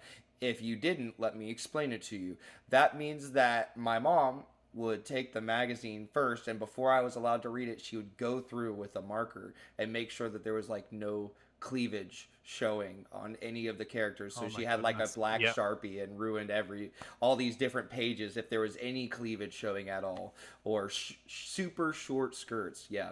So that was a fun time. She for just me. draw pants on them. Yep. Like, she drew pants. Yep. That those might be worth some money one day. Maybe so, man. Maybe so. But man, I was so bummed because I found them and I was like, oh man, I bet you this might be worth something now. I was so excited. I found like the Assassin's Creed 2 Game Informer Sharpie pen all over it. I'm like, damn it, Mom. All over Ezio's cleavage. Yeah. Sorry. So I got. I know you're fine. I got one left, which actually, looking back on it, I probably should have saved something special for the last. Star Wars Jedi Survivor. I would like to thank whichever writer who thought it would be a good idea to make the main love interest of this game a hot goth space witch. Yep. Amen. Thumbs up. Hallelujah. 2 thumbs up right there. Yep. The best action-adventure game was a really tough decision for our entire group, as we all loved and played most of the same games, many of which are contenders for our personal game of the year. The nominees are Indiana Jones and the Great Circle, Warhammer 40k Space Marine 2, Banishers, Ghost of New Eden, Zenless Zone Zero, Ultros, and the winner of the best action-adventure game is Indiana Jones in the Great Circle. I talked with our editor, Adam, a.k.a. Oh No It's Addy, Latalis Venator, and Jeff from Indistractable's podcast, I did a typo on the script, about their love for the game. Adam, tell me about your background with Indiana Jones. I have no background with Indiana No Jones. background. They're on my list of things to watch, films to watch. I've never watched them.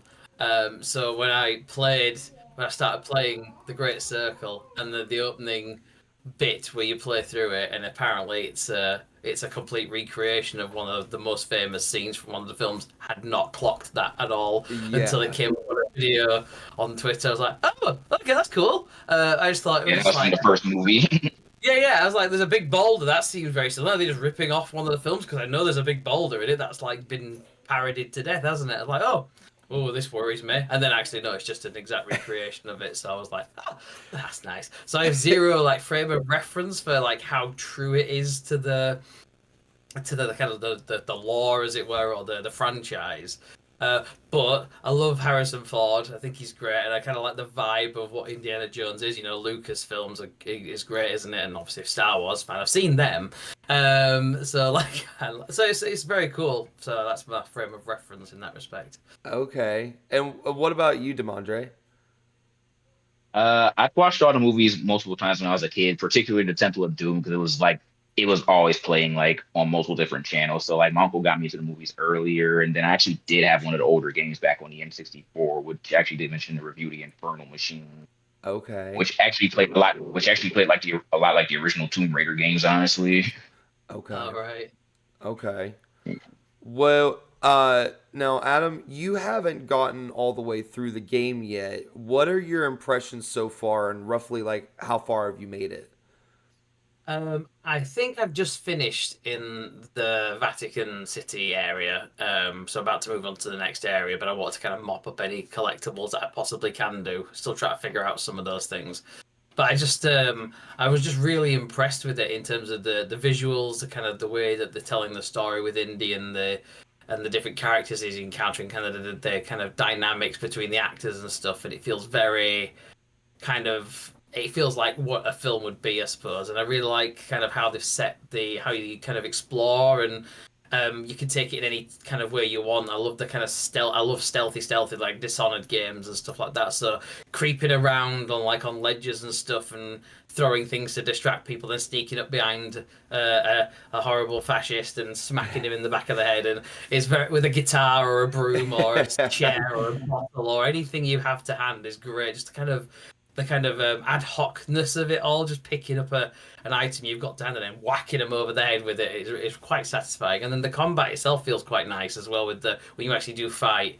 And you get to it's brawling with the whip, and the whip's quite fun when you drag them towards you and stuff. So the integration of that seems really cool so far, and I'm really enjoying that. But I was loving the sneaky and the puzzle solving and collecting all of the rare items and objects. And there's lots of kind of lore and written stuff, and I really like all of that. And I'm very much a fan of machine games, and they know how to murder Nazis, and we're all big fans of that. So I just love the just that they've taken that within a franchise which is all about stick it to the Nazis, and it's I love it. It's great. It just feels like it's its own thing. There's a couple of elements where it feels because there's a lot of people around and there's a lot of guards and stuff, and I like it when you get dressed up and you're pretending to be a priest, and you're walking through the different areas, and you've got to avoid the main priests who might be able to see through your disguise and stuff like that. But all of that sort of stuff is very disparate from Tomb Raider. But then there are elements when you're kind of exploring into somewhere off the beaten track where there's no one around, and you kind of try to figure out and crawl through things and old caves and ruins, that's the word I was looking for, and that feels a bit closer to that. But the more I didn't get on with the first Tomb Raiders. I didn't like the whole I have to turn this way around and now I'll move forward, and I didn't like the controls. Yeah, it was rough. But the more modern Tomb Raiders, I really like those, but they feel very more actiony than the puzzly that the originals felt like.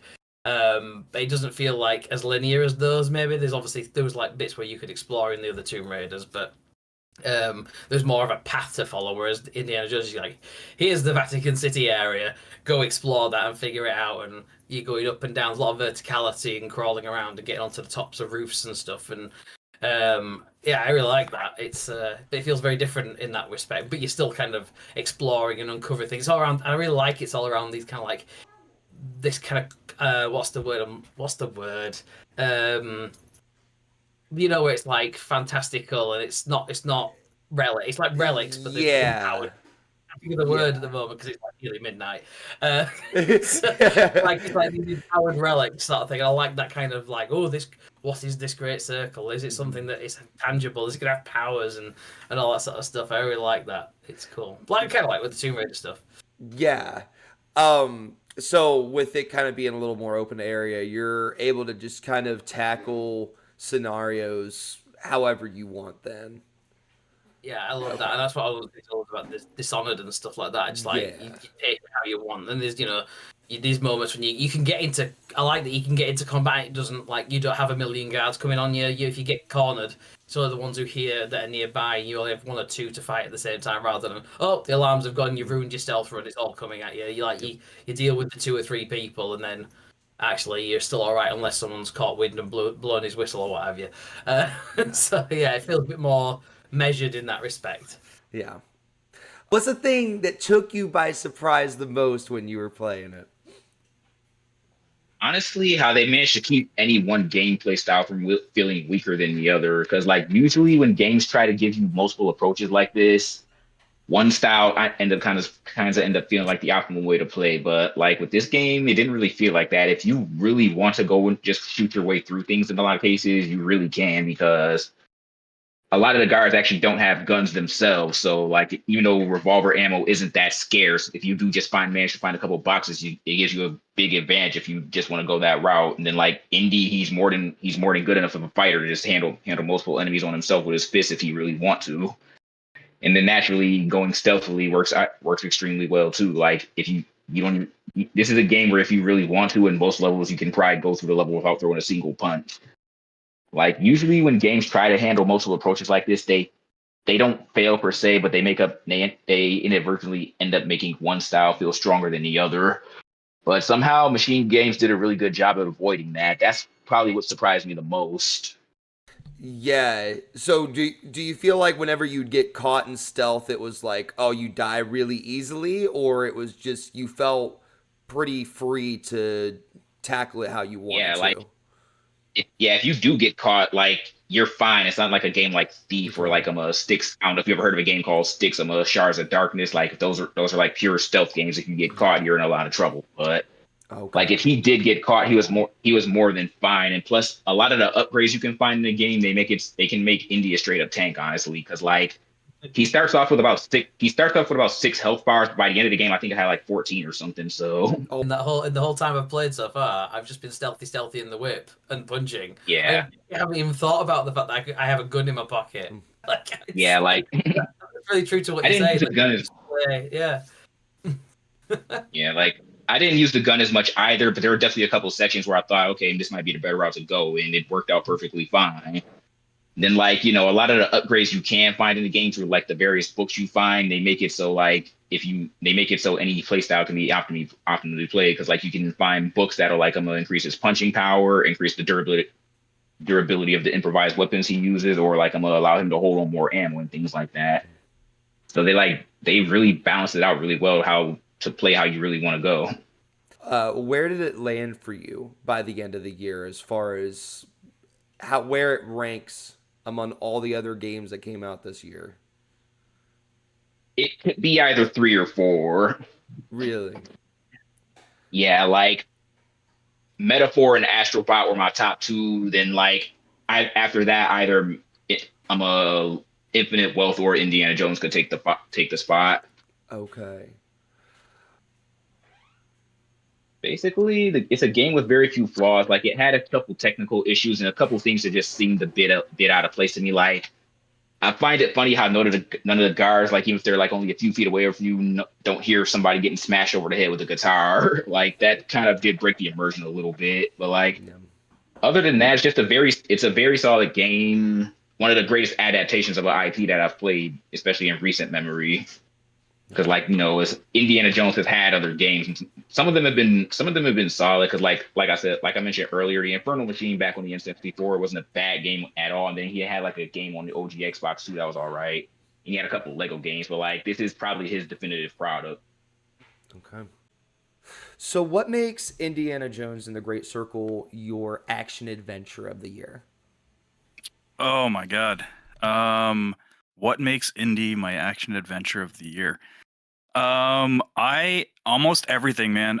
I was looking forward to this game mostly out of nostalgia because I grew up with Indiana Jones. The first 3 movies, the first 2 pretty much don't exist to me. I haven't seen the latest one, but I've heard enough to not watch it. And honestly, Harrison Ford is old now, and his Indy is not what we remember.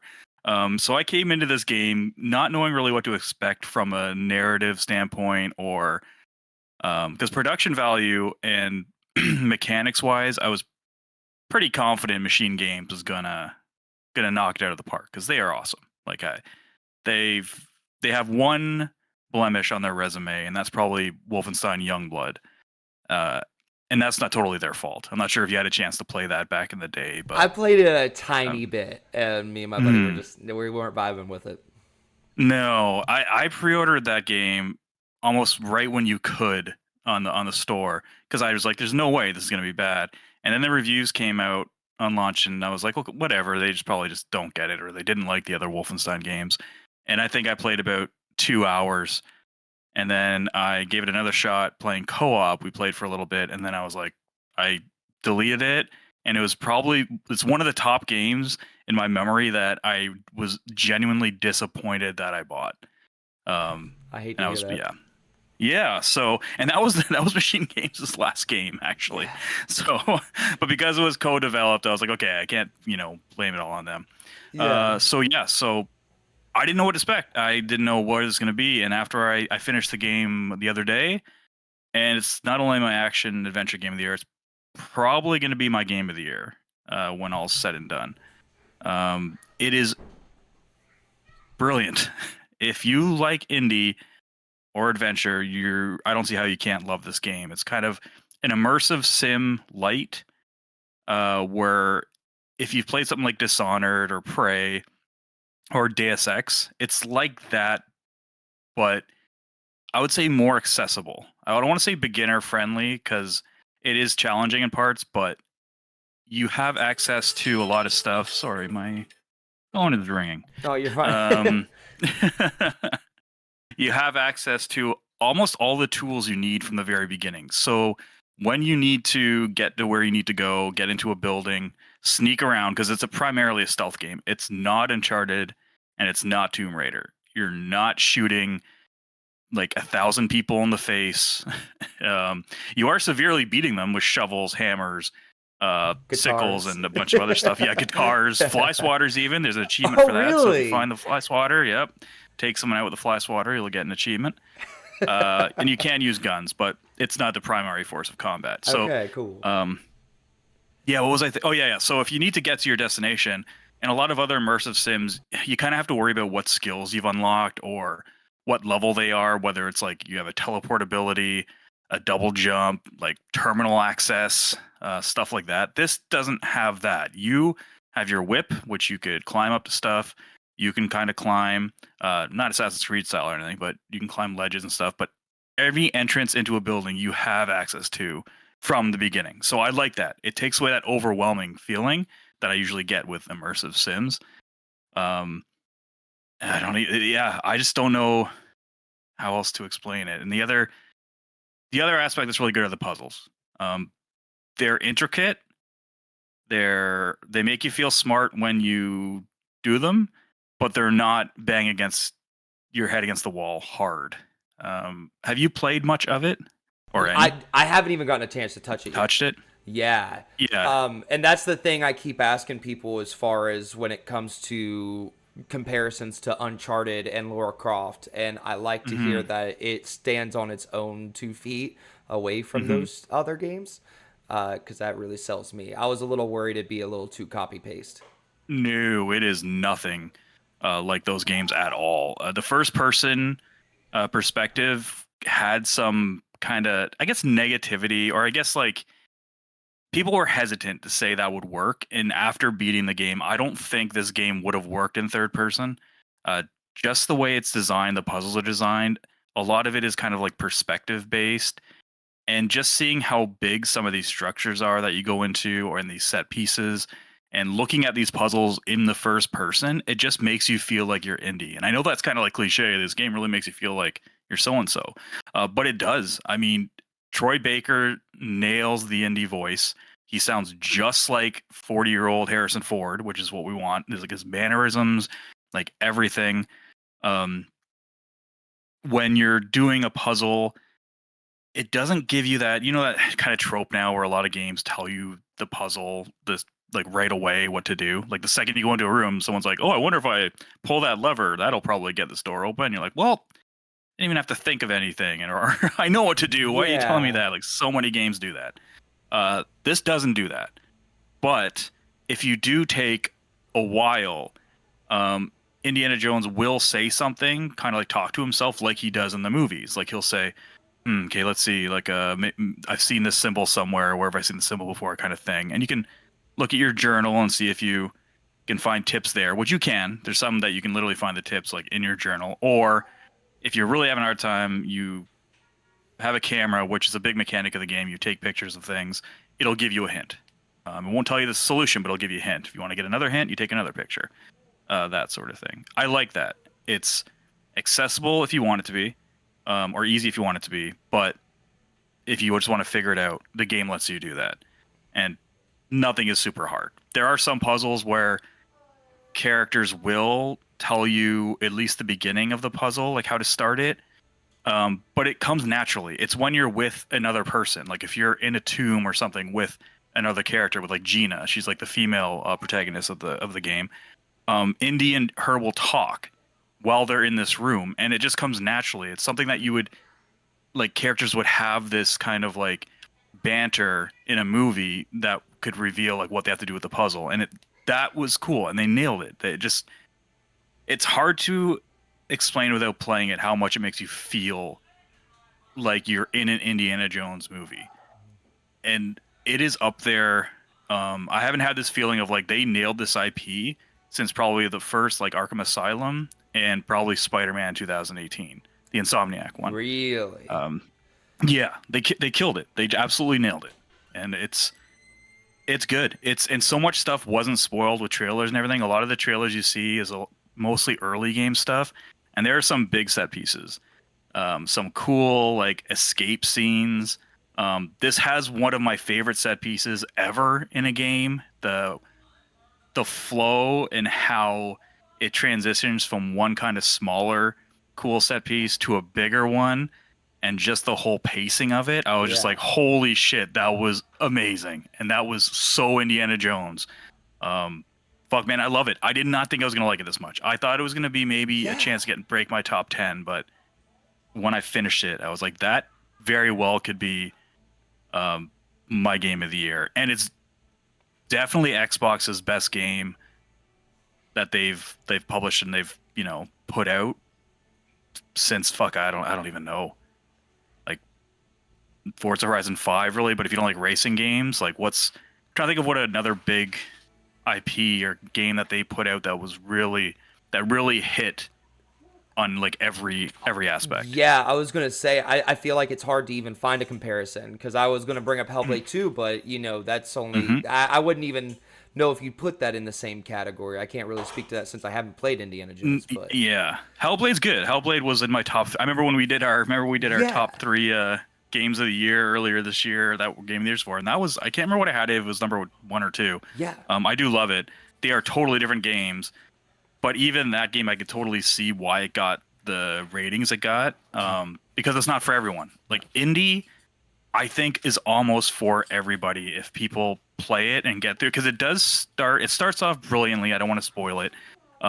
It'll get in new fans with a cool set piece at the beginning, and people like me and you or anyone who's like kind of like seen the indie movies will absolutely love the beginning.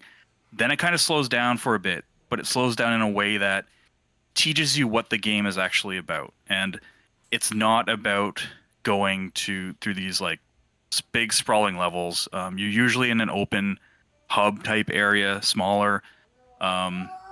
You'll get a mission, but as you're doing that mission, it kind of opens up other side missions called field activities, which seems like side content. It is not. Do it. Absolutely at least do the field research missions when you're playing this game, because they are actually big story beats that are optional. And I don't really know why they made them optional, but it also adds it to it, because I could see why, or not why, if you were to skip those, how it doesn't really affect the overall, like the overarching storyline or narrative, but it adds so much to it, and you need to do it. But that's basically the game. You're going around, you're finding tombs, you're finding whatever, you're doing these puzzles, you're punching Nazis in the face. The sound effects are so cartoonishly Indiana Jones and funny. When you're bonking people in the head, and you can use your whip to do like a scorpion get over here type thing and pull the enemies in front of you and start hammering on their face. You can push them off ledges. It's got a lot. It's got something for everyone. And even though it is kind of stealth based, it's fun stealth. It's not boring stealth. This game made me realize how bad some stealth games have been lately. I really like Star Wars Outlaws. I thought you were going to say that. Yeah.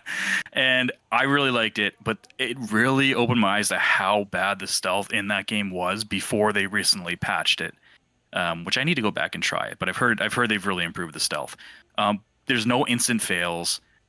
If you are seen, not every guard is going to come up to you and just bum rush you, and you're pretty much done. You have a chance to take a few of them out with your hands. You can pick up a shovel, pick up whatever. You have options. Not all the enemies are alerted. You can go and hide, and it doesn't take like 3 minutes for them to reset their spot where they go back to their patrol. It's very doable. It wasn't overwhelming, and that's something a lot of people struggle with stealth games. It's stressful. There's not really any stress in this. The sight lines seem fair. They don't see you from all the way across the room. It's lenient to a point where I can see some people saying the AI is dumb, but I call it's video game AI. It's not as bad as something like Assassin's Creed Mirage, where you could just keep whistling and having the enemies come over and you take them out one by one by one by one. Like, that's dumb and that's not fun. This just seems like you're being sneaky, and you're not. They don't have the enemies don't have an advantage over you in that situation, which I really really appreciated. So, to go back to the set scenes. All right, so Star Wars Jedi Survivor, the TIE fighter scene versus your favorite set scene from Indiana Jones. Yeah. So, okay, so these set pieces are big for what would be somewhat realistic, if that makes sense. Okay. Indy isn't a superhero. He's not a Jedi. He's not, he's not superhuman, and everything you're doing is within like a real world. Like they're real world locations. There's real world people in it, like Mussolini's in it. And there's what you're doing in these set pieces are awesome. Like you're jumping around, you're using your whip to swing, but you're not like using your whip to swing. Like, like you're not using like in an Uncharted or like even a Darksiders 3 where you can like just constantly whip around. You'll swing from one ledge to another, and even Indy will be like, oh, like he's not having the best time. But the way that, again, it's kind of also the scale because it's first person. It's just really cool. And I don't want to spoil my favorite part of the game set piece. It's just, it's not realistic because it's like one of those things you see in an indie movie. You're like, there's no way that's real, but it's real for an indie movie, and that's what made it. Like it spoke to my heart. I was like, oh man, that is good. It is pretty grand. Some of the set pieces are pretty awesome, and the MacGuffin that you're after, I didn't see it coming. I was surprised, and it was actually pretty cool. I was like, oh shit, this isn't going where I thought it was gonna go. Yeah. There's some good twists in it. Yeah, it was pretty awesome regarding the narrative. It's the best indie story, like movie script, since I would put it in the top 3. Like I think it knocks probably Temple of Doom off my top 3 Indiana Jones stories. Like for sure. You got me so excited to play this. I was hoping to play it during Christmas break, and we had talked about that last night, and man, I don't know anymore. I think I might have to drop everything and play this game. Well, what are you currently playing right now? Well, Dragon Age has been on hold. I've been working too much. I haven't been able to go back to Dragon Age, so I'm like halfway through, and probably, maybe, I don't know. We could talk about that off air, but I'm like halfway through, and I was thinking about going back to Dragon Age and trying to finish that up before I started anything else. But this might be the perfect game to just like beginning to end throughout my break and then jump back into Dragon Age. It would be good for that, yes. And if you already put another game on hold, then I'd say go for it. Okay. And then go back to Dragon Age. And it's not, if you mainline it, I'm seeing people, you could beat it in like 15 to 17 hours. No. I just highly wouldn't recommend that. I'm going to do everything. Yeah. Especially after I was at 26. Yeah. Okay. I was at 26 and I didn't do everything. I did all the big side missions, and I did some of the other mysteries when I came up across them. And I thought that was a very good length and a reasonable play time. And I do want to mention another thing before we move on to something else, or if you have any more questions about it, is can we thank a developer finally for releasing a stable game on console and PC that's not buggy, not glitchy, looks absolutely gorgeous. The id Tech engine, holy shit. Like I'm playing on Series X, and Unreal Engine 5 type stuff, we've seen how those run on consoles right now. Not the greatest, especially when it comes to image quality. This game's got 60 frames a second, 1800p for most of the time, and it's got ray tracing on. Like you can't turn it on and off, it's just on, and it runs flawlessly. Really? Yeah, it is unbelievable. The only time you'll kind of see frame rate drops is actually in cutscenes. That's when I've noticed it anyway. But that was pretty much it. And there's only been a few games that have been like that lately that have been run. Dragon Age is one of them. Dragon Age runs really well. Space Marine 2, that was another one that comes to mind was released, and it doesn't need any patch. Like normally I'd be like, most games comes with this. Oh, you can play it, but if you wait a little bit, they'll patch it up. It'll be better. Star Wars Outlaws. I stopped playing Stalker 2. Yeah, Star Wars Outlaws. Yep. Stalker 2 I stopped playing because I was waiting for the patches, and apparently that's they had a huge patch the other day, so I need to go back to that. But yeah, man, I can't gush enough about Indiana Jones and the Great Circle and how good it is, and yeah. and it's coming out on PS5 next year, so that's And a it's on whole Game other Pass. market. Yep. Yeah, it's on Game Pass right now. Yep, and it's coming to PS5. And if you have a PS5, you need to play this game when it comes out next year for sure. Awesome.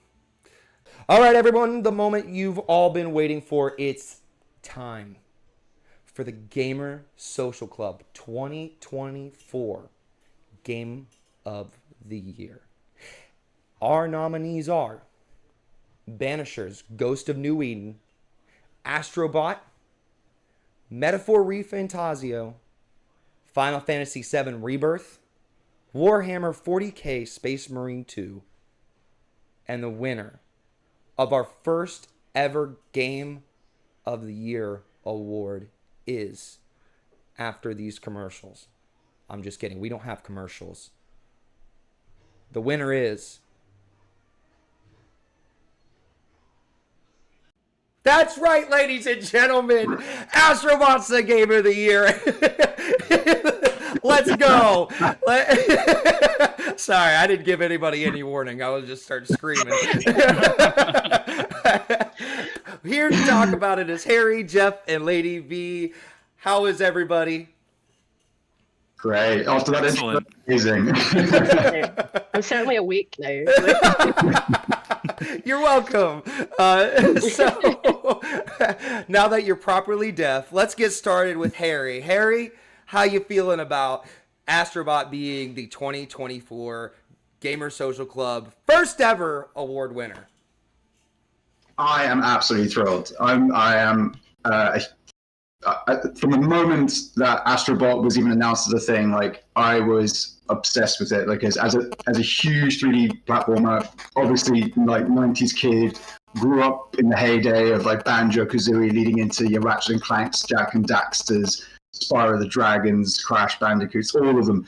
To finally have a new proper, like fully rounded, like mascot platformer of this quality, that like I'm going to say the name, even though they didn't in their little speech afterwards. Nintendo, it'd be the only place you can get them.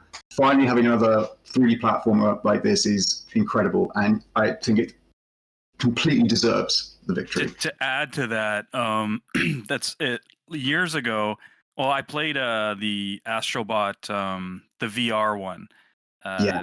And that's the first time I played it. And I remember on our podcast, when we were talking about it, I said, if they were to make this into a like a full-blown 3D platformer, like not in VR, I think they have the chops to have it rival something like the Mario games, Nintendo. And that's when I played this, I like it more than any of the Mario platformers I've played. Wow. I'm not a platform guy though, so take that with a grain of salt. I played Odyssey. Odyssey was good. I never beat Mario 64, and Galaxies were cool, but they never pulled my attention. This, I had a smile on my face from beginning to end. I was never not giddy, happy, smiling, being like, Tanya, come look at this, or every new mechanic. I was like, this is what the genre kind of needed. Even though it does borrow heavily from those Mario games, it does it so well and adds its own flair. And that's why I think it's stuck with me. Yeah, completely agree. Yeah, I mean, there's obviously a lot of elements that go to supporting, like, and building on that with Astrobot. Tap into everybody's nostalgia from the decades of PlayStation, obviously, celebrating, 3 full decades of all these IPs that are either, first party or just like closely tied to the history of the of the platform. And like nearly everybody's going to have a bot that they found in the game that for them is like a moment to almost like put down the controller and go, oh wow, I'm just having like a flood of like childhood memories coming back to me. And I certainly had that with a couple of them. And to know that they recognized them and they brought them in, and to include as many as they could, as they said they would, it really is special. It's fantastic. And funny enough, I want to give a little fun fact that I discovered only last week, because I played that brilliant Christmas level they put out. I don't know if everyone's touched that yet. No, but, yeah. I have not. No, I haven't played it yet. It's a real treat. More bots to collect, obviously, and it's a lot of fun. And they make use of all the powers was brilliant, including the shrinking one. They bring that back for a section, which is really cool, which I know everybody was really, really big about and was like, there's only one level with this. Why have we not got more? So now you do. But what was really fun was as I was playing with it, playing on that level, and I was using the like octopus, like the one that inflates, I think it is, and like sends you up, and then you can go back down again. I think it's that one, if I remember correctly. I was listening really carefully because I was like, there's something in the sound effect for this device, the mechanic, that sounds really familiar. And I realized, has anybody here played Super Mario Sunshine? It's been ages. The best one. It is indeed. And funnily enough, there is a sound snippet used in the noise made by the ability when using the power. That is Flood. They use a snippet of Flood's We love Flood. gobbly noise in it. They send it up. And it's like, it was right there the whole time. They made no bones about it. They may not said the name, but they paid homage in wonderful ways, I think, to Nintendo in Astro Bot in its own way, being just such a fully rounded and fresh kind of feeling 3D platformer. Yes, it's definitely going over the classics. A 3D platform is a 3D platformer, but to do as much as they did with that, I think is really special. Yeah. Then I'm going to toss it over to Lady V. How ecstatic are you about this? Because I haven't really gotten to hear much about your response to this game. No, I mean, I loved Astrobot. I think for me, it's a fantastic, fantastic game. I really, as the other guys touched on, loved all of the little homages to other 3D platformers that were in it. So you mentioned Super Mario Sunshine, but the little hover mechanic, like when you double jump and then hover, I'm like, oh, it's just like Super Mario Sunshine, which is actually my favorite Super Mario 3D platformer because I lack taste. But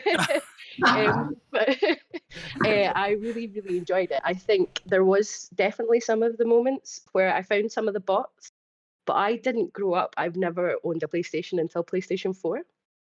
So we always had Nintendos. My dad taught me how to like build PC. So I've been like Nintendo, PC, Xbox, bought PlayStation 4 with my own money. So there was less nostalgia in it for me. And I think the nostalgia really made it hit a lot harder for a lot of people. Like I thoroughly enjoyed it. Like for me, it's like a 9 out of 10. But I think lots of people who are like 10 out of 10, best 3D platformer ever. I'm like, well, it's not Super Mario Sunshine, so that can't be like. But I think the nostalgia just gives it that one extra point. And if you don't have the nostalgia for like all of the games, like I've never played Uncharted. I know I should. I intend to go back and play it. But when you don't have that, it's a little bit like, oh, this is cool, but also this means absolutely nothing to me. Yeah. So, I mean, it's such a wonderful game. It's so well polished. I think it's probably not spoken about enough. Just, I had no issues with it. There was no bugs. It didn't need any That's funny that you say patches. Like, oh, did you have bugs? Oh, no, no, not at all. Previously we were talking, and I was like, games don't get credit enough when they actually release like bug-free, glitch-free. They run well. They don't need like 2 months of patching to be complete. 100%. Not enough attention gets brought to that, and there's not many games that release in that state. And Astrobot's definitely one of the ones that damn near perfect at launch. It's an older way of making games. It's definitely like it's a sort of tried and true method that fell out of fashion when online gaming became so much more popular. So again, it was the idea of get the game out and we can change things on the fly when we need to. We can update stuff.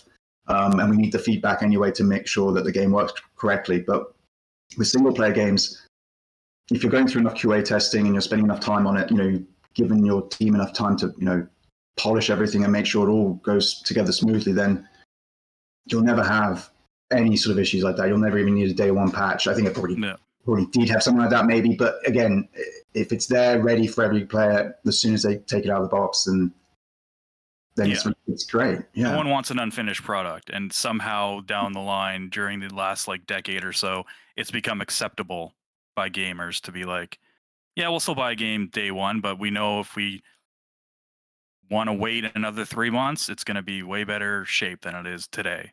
And that's our fault. Mostly, I'd say it's 50-50. 50% is on us, 50% is on the developers or the publishers. Yeah, absolutely. Same argument with things like, microtransactions and stuff like that. They put them in, we started paying for them. Yep. Exactly. But we're going to talk about Pokemon later.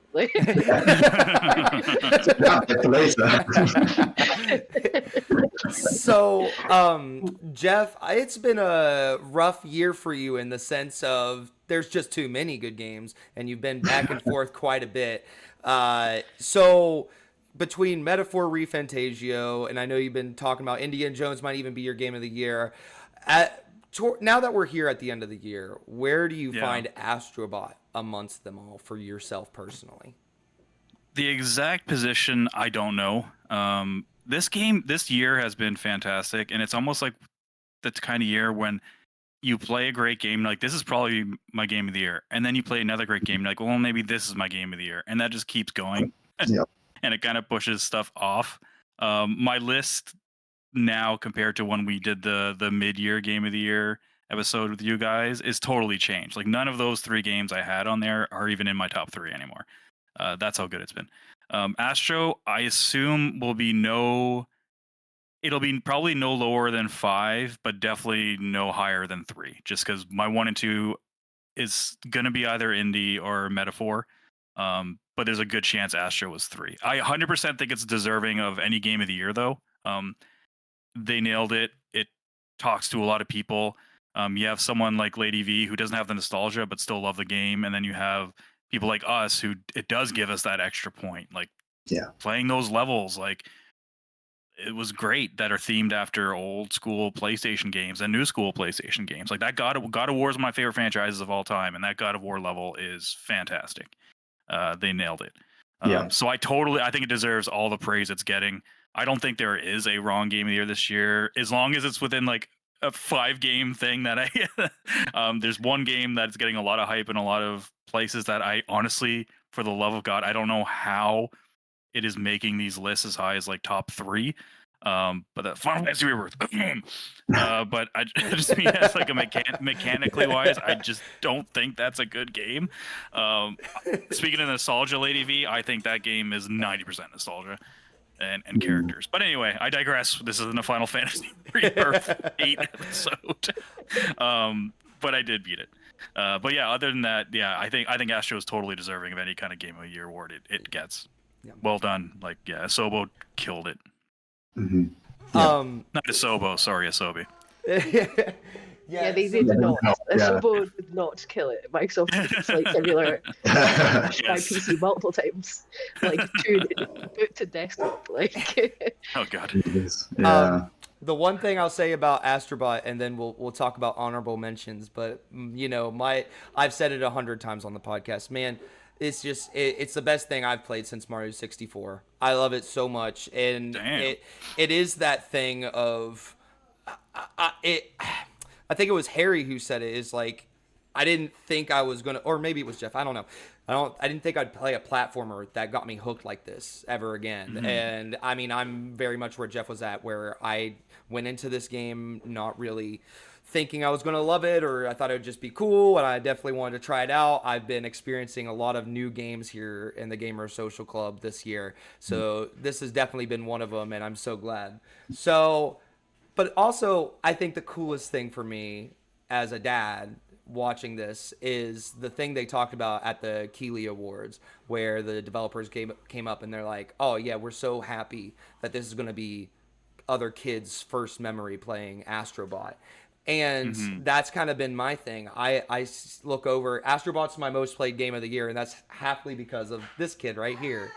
And nice. I'm like, I'm glad that she has that Mario 64. So I asked her, I was like, do you want to talk about Astrobot? So she said, yeah. Do you want to? Nice. You sit on my lap? Your new editor, ladies and gentlemen. Yeah. New editor. What's your name? Anya. Anya? Yes. And what's your favorite thing about Astrobot? I like the glasses. I like it too. The bad guys. You like the punch of bad guys? Yeah. Mm-hmm. How long do you play Astrobot for? She's putting her Wow, hands that's a out lot. like this.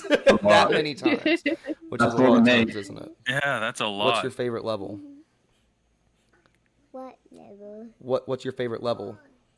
The island one? Yes. Yeah, you like the island one the That's best? a good level. Yeah. Thanks, honey. Is that the one with the tree? Singing tree? Oh, that's a good one.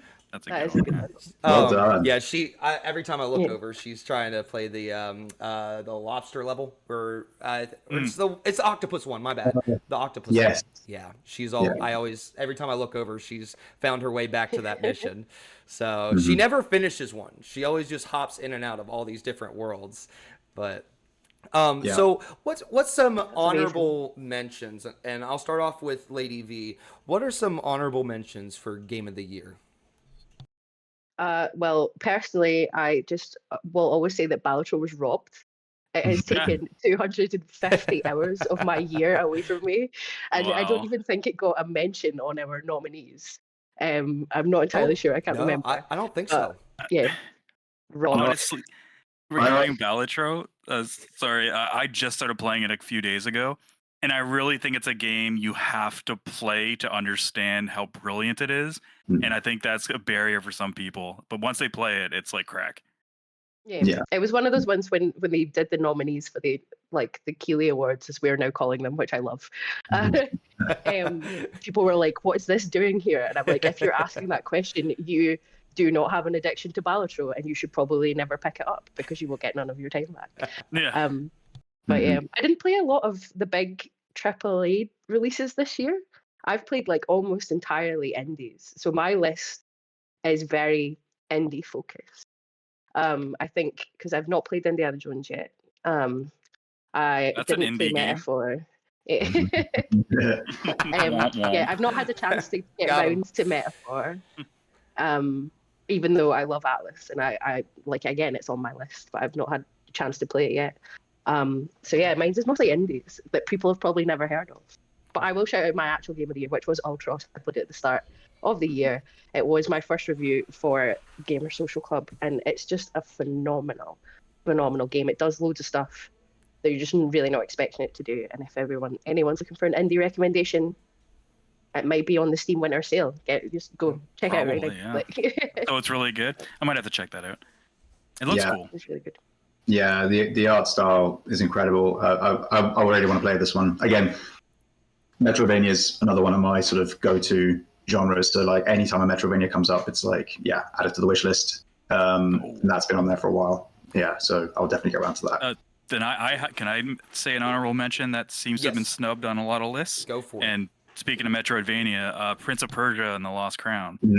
That was a brilliant game. Was fantastic, and unfortunately, it did not do well. So a lot of that studio did get laid off at Ubisoft. But that's a killer game, and if people haven't played it, you should check it out. It's one of the best Metroidvanias ever, in my opinion.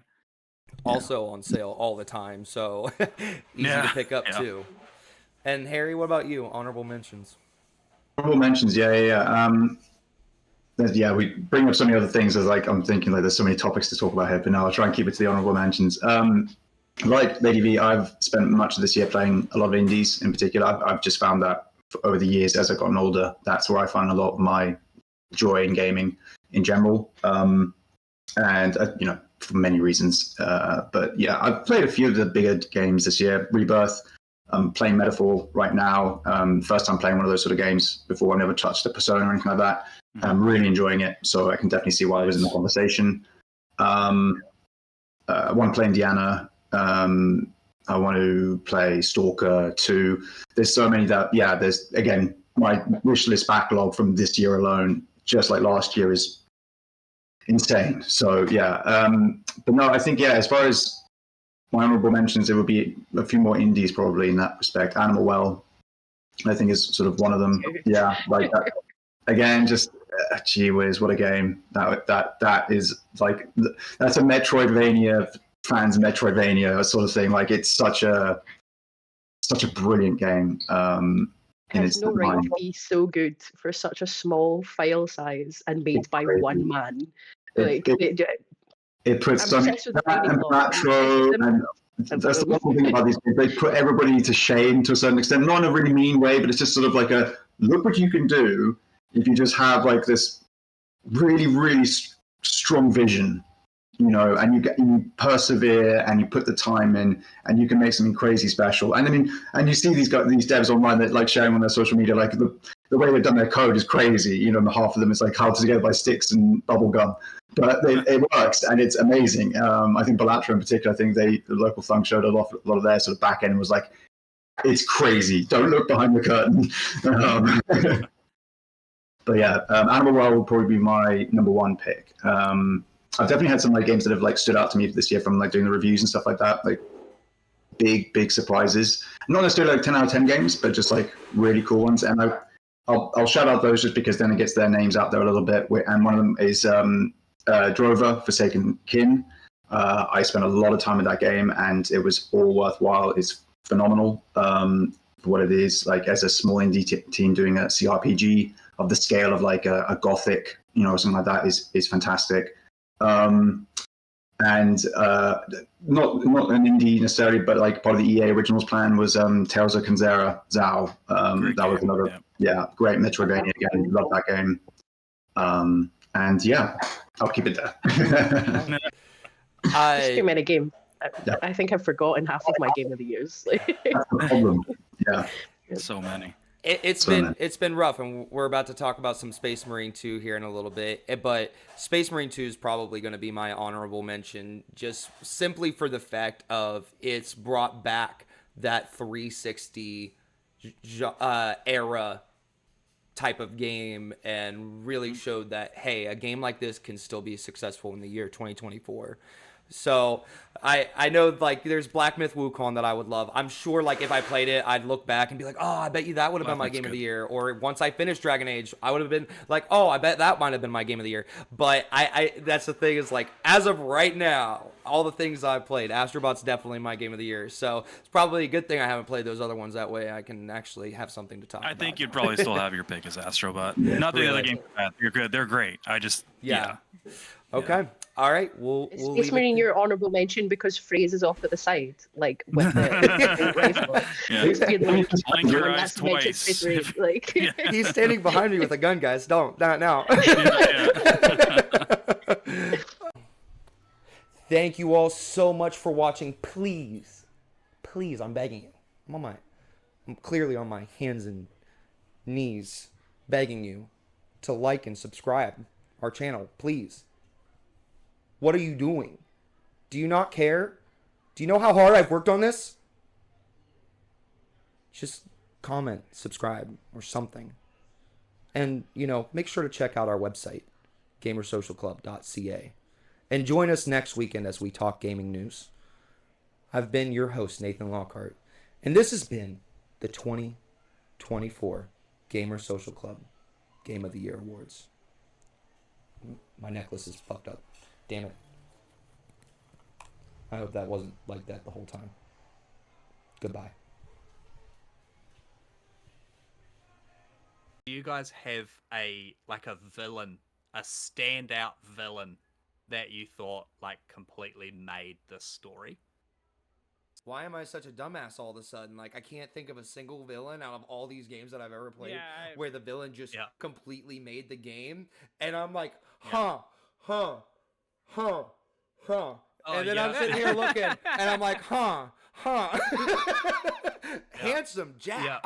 Oh my gosh, come on. Dude. Talk about a villain who made the franchise. Like, how they've gone on without him, or like they're literally going on without him and just being like, hey, remember Handsome Jack? He was really funny. Here's a voice memo of him. Like, even to this day, we're still finding voice memos because we can't let go of how great Handsome Jack was. He was phenomenal. Oh, what a great end.